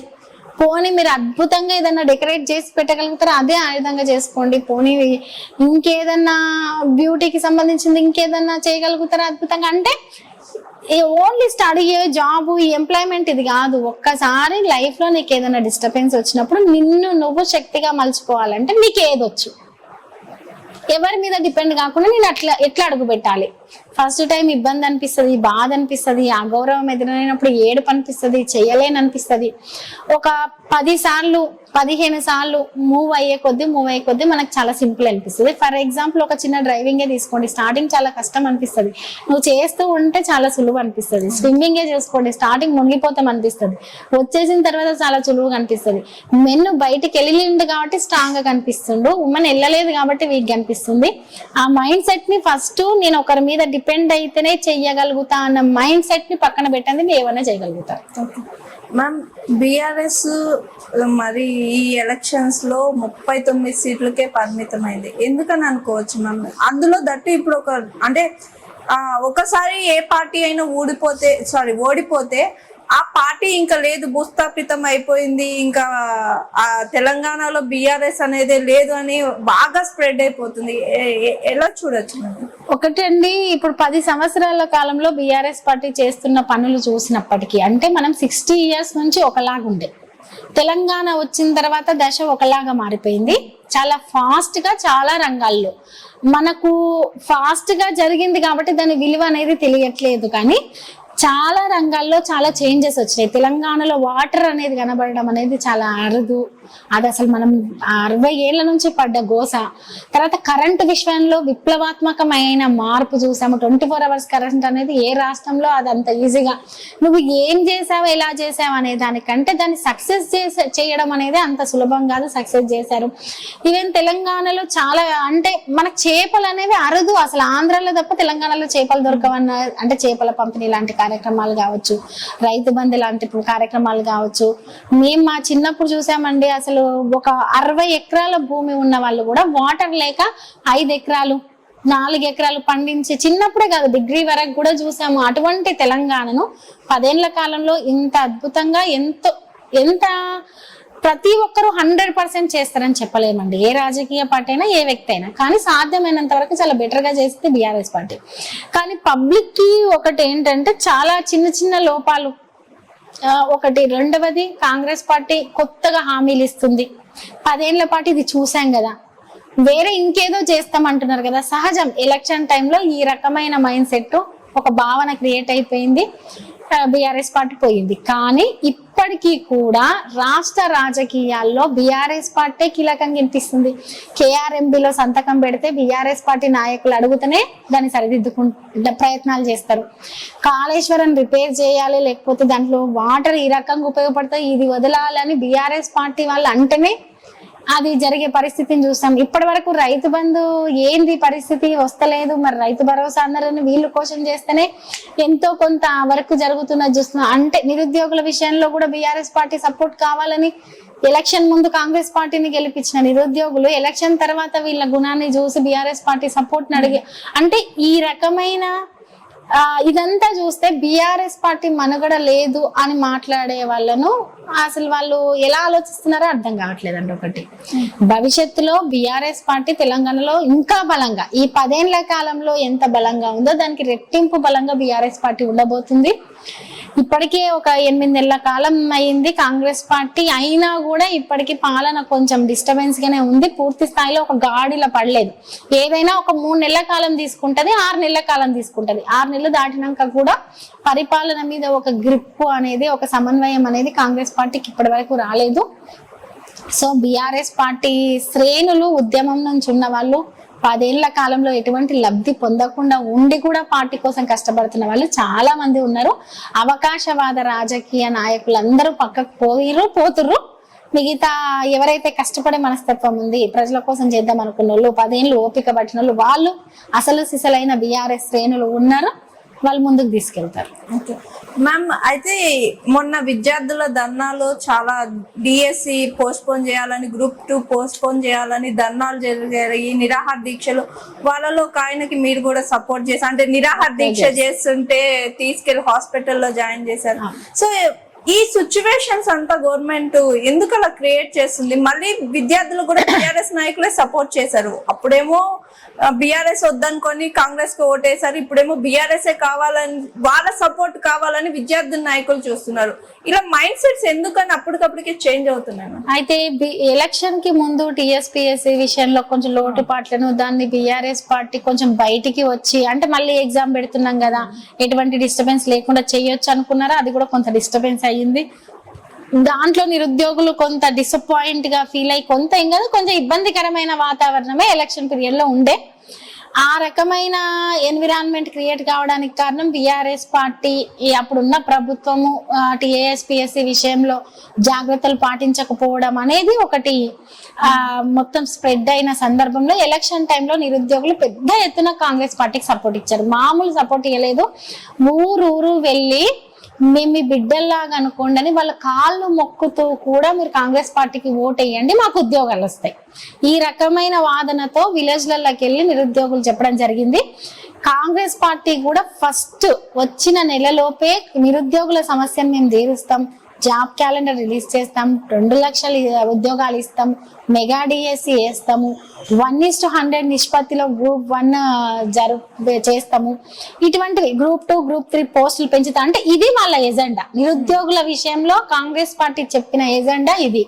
సో వచ్చిన నెలకు అడగలేదు, 2 నెలలు, 5 నెలలు, 6 నెలలు ఇమీడియట్ గా గ్రూప్ 2 గ్రూప్ 3 పోస్టులు వేశారు. డిఎస్సి విషయంలో ఒక 6,000 పెంచేయడం జరిగింది. అంటే ఒక 7 నెలల కాలం తర్వాత కూడా కాంగ్రెస్ పార్టీ మాకు ఇచ్చిన ఏవి నెరవేర్చకపోగా జస్ట్ ఎగ్జామ్స్ వాయిదా వేయమని అడిగితే, 1:100 నిష్పత్తితో గ్రూప్ 1 పిలవమని అడిగితే మా మీద లాఠీ చార్జ్ చేస్తున్నారు. ఉస్మానియా యూనివర్సిటీలకు పోలీసులను పంపిస్తున్నారు. ఎక్కడిదక్కడ ముందే అరెస్టులు చేపిస్తున్నారు.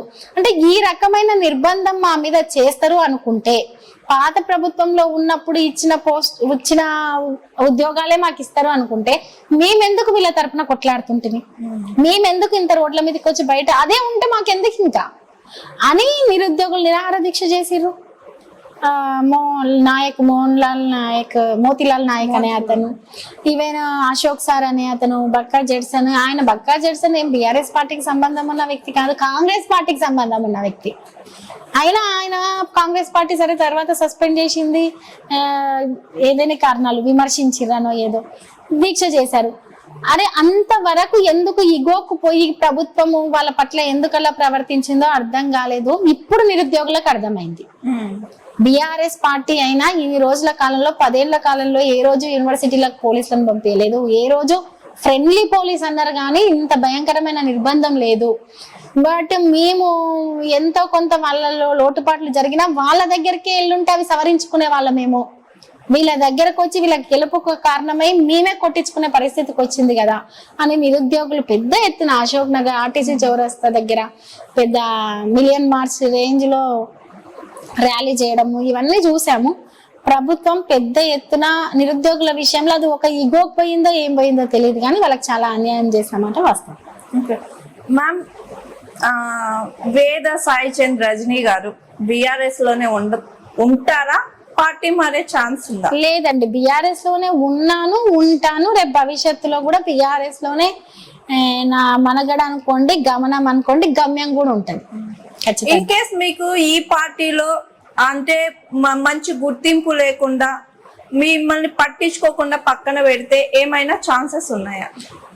అంటే నేను అనుకుంటున్నాను, ఒకటి నా ఆలోచనకి, అంటే నేను ఓన్లీ సాయి చంద్ ఇంతవరకు కష్టపడ్డాడు, పార్టీకి చాలా వరకు కష్టపడ్డాడు, మీతో ఒక కుటుంబ సభ్యుల్లాగా ఉన్నాడు. పార్టీలో ఒక 10 ఏళ్ళు ఉద్యమ సందర్భంగా ఒక 4-5 ఏళ్ల కాలం ఇంత ఇది ఉన్నారు.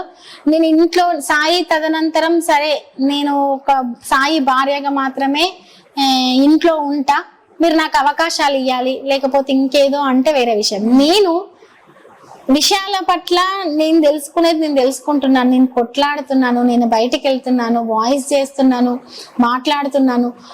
ఈ రోజు సాయి చంద్ భార్యగా ఒక ఎత్తు అయితే, ఒక రాజకీయాల్లో ఒక మనిషి అంటే రాజకీయాల్లో ఉన్న వ్యక్తులు ఏ రకంగా ప్రజల పక్షాన ఉండాలో అదే స్థాయిలో నేను ఉంటున్నాను. అటువంటప్పుడు ఖచ్చితంగా పిఆర్ఎస్ పార్టీ, కేసీఆర్ గారు నాకు నమ్మకం ఉంది, అవకాశం ఇస్తారు, నన్ను నిలబెడతారు. ఒక డిఫికల్ట్ అనుకోండి, ఒక వల్నరబుల్ సిచ్యువేషన్ లో ఉమెన్ తనను తను నిలదొక్కుకోవడమే చాలా కష్టము. నేను నిలదొక్కుకోవడానికి కారణాల్లో తెలంగాణ ప్రజలు అనుకోండి, తెలుగు ప్రజలు ఇచ్చిన సపోర్టు, కొన్ని జర్నలిస్టులు మీరందరు ఇచ్చిన సపోర్టు, నాకు పరిచయం ఉన్న అన్ని వర్గాల వాళ్ళు ఇచ్చిన సపోర్ట్ తో పాటు కేసీఆర్ గారు ఇచ్చిన సపోర్ట్ వల్ల కూడా నేను ఈరోజు అంత పెద్ద నాయకులు ఇచ్చి నువ్వు ధైర్యంగా ఉండమ్మా, మేమున్నాము, మిమ్మల్ని నిలబెడతాము లేకుంటే అని చెప్పిన ధైర్యం కూడా ఒక కారణం. ఖచ్చితంగా నాకు నమ్మకం ఉంది. మ్యామ్, సాయి చంద్ గారు బాగా మిమ్మల్ని ఎప్పుడు ఫన్ గా, అంటే ఇప్పటికీ మీరు సాయి చంద్ గారు అంటే గుర్తొచ్చే మెమొరీ, ఒక వర్డ్ గానీ ఒక సిచ్యువేషన్ గానీ ఉంటుంది, అదేమైనా ఉందా మ్యామ్? చాలా ఉంటాయి. నేను కొంచెం బాగా నీట్ గా ఉంచే మనస్తత్వం అన్నమాట. ఎక్కడిదక్కడ అట్లా కొంచెం నీట్ గా ఉంచే మనస్తత్వము. ఆర్గనైజ్ చేస్తాను ప్రతిదీ, ఎక్కడ ఏ ప్లేస్ లో ఉండాలి అట్లా. ఎవరన్నా కామన్ గా ఎక్కడికన్నా ఇన్వైట్ చేస్తే ఏదన్నా ఉంటే ఫస్ట్ అన్ని కరెక్ట్ గా ఎక్కడ పెట్టారా లేదా లేకుంటే అని ఇట్లా కామెంట్ చేయడం అనమాట. పొరపాటున ఏదన్నా పిల్లలు ఆడుకొని అది ఇది అంటే అమ్మో ఎక్కడిదక్కడ చదిరేసేయండి, ఇంకేం లే మమ్మీ విశ్వరూపం, అట్లా ఈ టైపు కామెంట్ అంటే కొంచెం నీటి విషయంలో కామెంట్ చేయడం అయితే ఉంటుండే. చాలా విషయాల్లో చాలా జాయ్ఫుల్ గా ఉండేవాళ్ళం ఇద్దరము. మేము ఒక ఫ్రెండ్స్ లా అటాచ్ అయ్యి ఇట్లా మ్యారేజ్ చేసుకున్నాం కాబట్టి షేరింగ్స్ చాలా ఉంటుండే. నేను సాయిని జోక్ గా కామెంట్ చేస్తుంటే అది ఇదని. ఎప్పుడైనా నేను ఏదన్నా సాయి సాంగ్ రాస్తే లేదో ఒక ట్యూను సాయి పాడుతుంటే నేను చిన్నగా ఏదన్నా లైన్ కలిపినా, ప్లీజ్ నన్ను దయచేసి నువ్వు వాడినావు అనుకో నాకు వచ్చింది పోతుంది అని ఈ రకమైన కామెంట్స్ చేయడము, అట్లా చాలా బాగుంటుంది. మా జర్నీ అయితే ఒక మంచి ఒక 100 years కి సరిపోయే మెమరబుల్ జర్నీ. ఓకే, బాగా మీ ఇద్దరిని డిసప్పాయింట్ చేసిన సిచ్యువేషన్ గానీ లేదా సందర్భం గానీ, మీరు ఇద్దరు ఎక్కువగా బాధపడిన సిచ్యువేషన్ ఈ వర్డ్ విన్నానే అని? బాధపడిన సందర్భం అంటే సాయి చాలా హార్డ్ వర్క్ చేసి ఎక్కువ అలసిపోయేతూ, అంటే ఇప్పుడు ఫ్యామిలీకే ప్రయారిటీ తక్కువిస్తూ బయట వర్క్స్ కి అన్నిటికీ ప్రయారిటీ ఎక్కువిస్తూ ఉన్నప్పుడు తనకు అవకాశాలు మిస్ అయిన సందర్భంలో చాలా బాధపడ్డా. నేను కొంత ఎట్లా అంటే సరే సాయి ఏముంది ఇంకోసారి కాకపోతే ఇంకోసారి అని, కానీ సాయి నా ముందు ఎక్స్ప్రెస్ చేయకపోయినా నాకు సాయి ఫేస్ లో అర్థమైపోతుంది కదా. ఇప్పుడు మనకు బాగా దగ్గరుండే వ్యక్తులు వాళ్ళు బాధపడుతురా లేదా అనేది. ఒకానొక్క సందర్భంలో మాత్రం బాగా ఏడ్చిండు. ఆ సందర్భం నాకు చాలా బాధ అనిపిస్తుంది.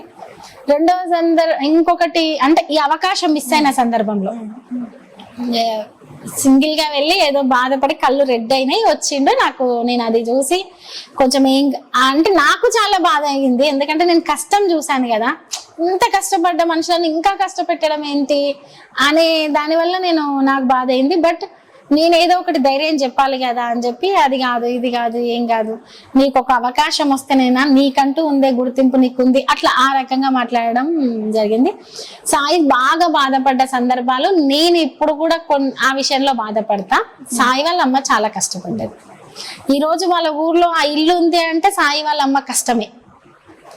ఈ రోజు సాయి బీడీలు వాళ్ళ అమ్మ చేస్తూ ఆ కుటుంబాన్ని వాళ్ళ అమ్మ పోషించింది. బీడీలు చేస్తూ సాయికు ఉన్నప్పుడు బీడీలు చేస్తూ పోషించింది. అదే బీడీలు చేస్తూ రూపాయి పోగు చేసి ఆ ఇల్లు కట్టింది. ఆ ఇంట్లో ఏ ఒక్క రోజు ఆమె ఉండలేదు. ఇల్లు కట్టింది, చనిపోయింది. సాయి ఎప్పుడు అనేవాడు వాళ్ళమ్మ, ఇట్లా కాదు మన జీవితాలు ఇట్లా ఉండొద్దు, నువ్వు బాగా కష్టపడి చదువుకోవాలి, నువ్వు హైదరాబాద్కి వెళ్ళి చదువుకోవాలి, అది ఇది బెటా అని ఇట్లా బిడ్డ అని మాట్లాడిన సందర్భం నాకు ఎప్పుడు గుర్తు చేస్తుండే. నేను కష్టపడి ఎదగాలని కోరుకున్న మా అమ్మ నా ఎదుగుదలను చూడలేదని చాలా బాధపడుతుండే. అది ఇప్పటికీ కూడా ఈ రోజు సాయి అంత స్పోర్టివ్ గా తీసుకొని బయటికి వచ్చి ఇంత ఇదిగా కష్టపడి ఈ పేరు తెచ్చుకున్నంటే కారణం వాళ్ళ అమ్మే. ఎమోషనల్ గా వాళ్ళమ్మ ఒక ఏజ్ లో తనకు చెప్పిన మాటలు, తను అప్పటి నుంచి కష్టపడి బీడీలు చేస్తూ కష్టపడిన చూసిన విధానం అదంతా చూస్తే ఈ రోజుకి నాకు బాధ అనిపించేది ఏంటంటే సాయి వాళ్ళ అమ్మ మీద రాసిన అమ్మ పాట బయటికి రాదు, వాళ్ళ అమ్మ పేరు బయటికి రాదు. అమ్మ చనిపోయింది, కనీసం ఈయన తర్వాతనైనా వాళ్ళ అమ్మకు గుర్తింపు ఉంటే బాగుంటదేమో. ఈయన ఎదుగుదలకు అమ్మ చెప్పిన మాటలే కారణం, అమ్మ పడ్డ కష్టమే కారణం. నువ్వు హైదరాబాద్ పోవాలి, నువ్వు చదువుకోవాలి బిడ్డ మంచిగా, ఇలా ఉండొద్దు జీవితాలు అన్న మాటలే కారణం. కాబట్టి సాయి పేరులో కూడా, ఆయన శ్రమలో కూడా, ఆయనకు వచ్చిన గుర్తింపులో భాగం కూడా వాళ్ళ అమ్మనే. మ్యామ్, సాయి చంద్ గారి గురించి ఒక్క వర్డ్లో చెప్పాలంటే ఏం చెప్తాను? ఒక్క వర్డ్లో నిజంగా ఒక్క వర్డ్లో చెప్పలేనండి, ఎందుకంటే మాది చాలా లాంగ్ అటాచ్మెంట్ తో కూడిన జర్నీ కాబట్టి ఒక్క వర్డ్లో చెప్పలేను. సాయి గురించి చెప్పాలంటే వాటర్ లాగానైతే చెప్పగలను. ఒక నీళ్ళని ఏ పాత్రలో పోస్తే ఆ పాత్ర రూపం వస్తుంది, ఎక్కడ ఉంటే అక్కడ నీళ్లు ప్రవాహం వెళ్ళిపోతుంది, ఇసుకలో తీరితే స్వచ్ఛత. అట్లా సాయి ఎక్కడ ఉంటే అక్కడ ఆయన స్వభావాన్ని నిరూపించుకుంటాడు. వాటర్ లాగానైతే చెప్పగలను. మ్యామ్, ఈ ఇంటర్వ్యూ ఎండ్ అయిపోయే సిచ్యువేషన్ వచ్చింది కాబట్టి ఈ ఎండింగ్ లో సాయి గారు పాడిన పాట ఒక్క లైన్ మా కోసం ఎండ్ చేసేద్దాం మ్యామ్. సాయి పాడిన పాట అంటే చాలా పాటలు ఉన్నాయి, ఏ పాట పాడాలి అనేది ఆలోచిస్తున్నా. సరే, ఇంతకు ముందు అమ్మ అని చెప్పినా కాబట్టి అమ్మ మీద పాట పాడతాను. అనురాగాల పల్లవిరా అమ్మ ప్రేమరా, మమతల కోవెల మణి దీపం మాతృమూర్తిరా. అనురాగాల పల్లవిరా అమ్మ ప్రేమరా, మమతల కోవెల మణి దీపం మాతృమూర్తిరా. చాలా thank you ma'am. Sai Chand గారి గురించి కానీ, మీ గురించి కానీ, అంటే మీ మీద వచ్చిన రూమర్స్ గురించి కానీ, ప్రతి క్వశ్చన్ కి అంటే నిశ్చక్కగా ఆన్సర్ చెప్పారు. చాలా చాలా thank you ma'am. Me time ని మాకు కేటాయించి మంచి ఇంటర్వ్యూ ఇచ్చిందానికి థ్యాంక్ యూ. వెల్కమ్. చూసారు కదండి, ఈ రోజు మన గెస్ట్ వేద సాయి చంద్ రజనీ గారితో మరోసారి మరో గెస్ట్ తో మళ్ళీ కలుద్దాం. చూస్తూనే ఉండండి జిఆర్ టీవీ. నమస్తే.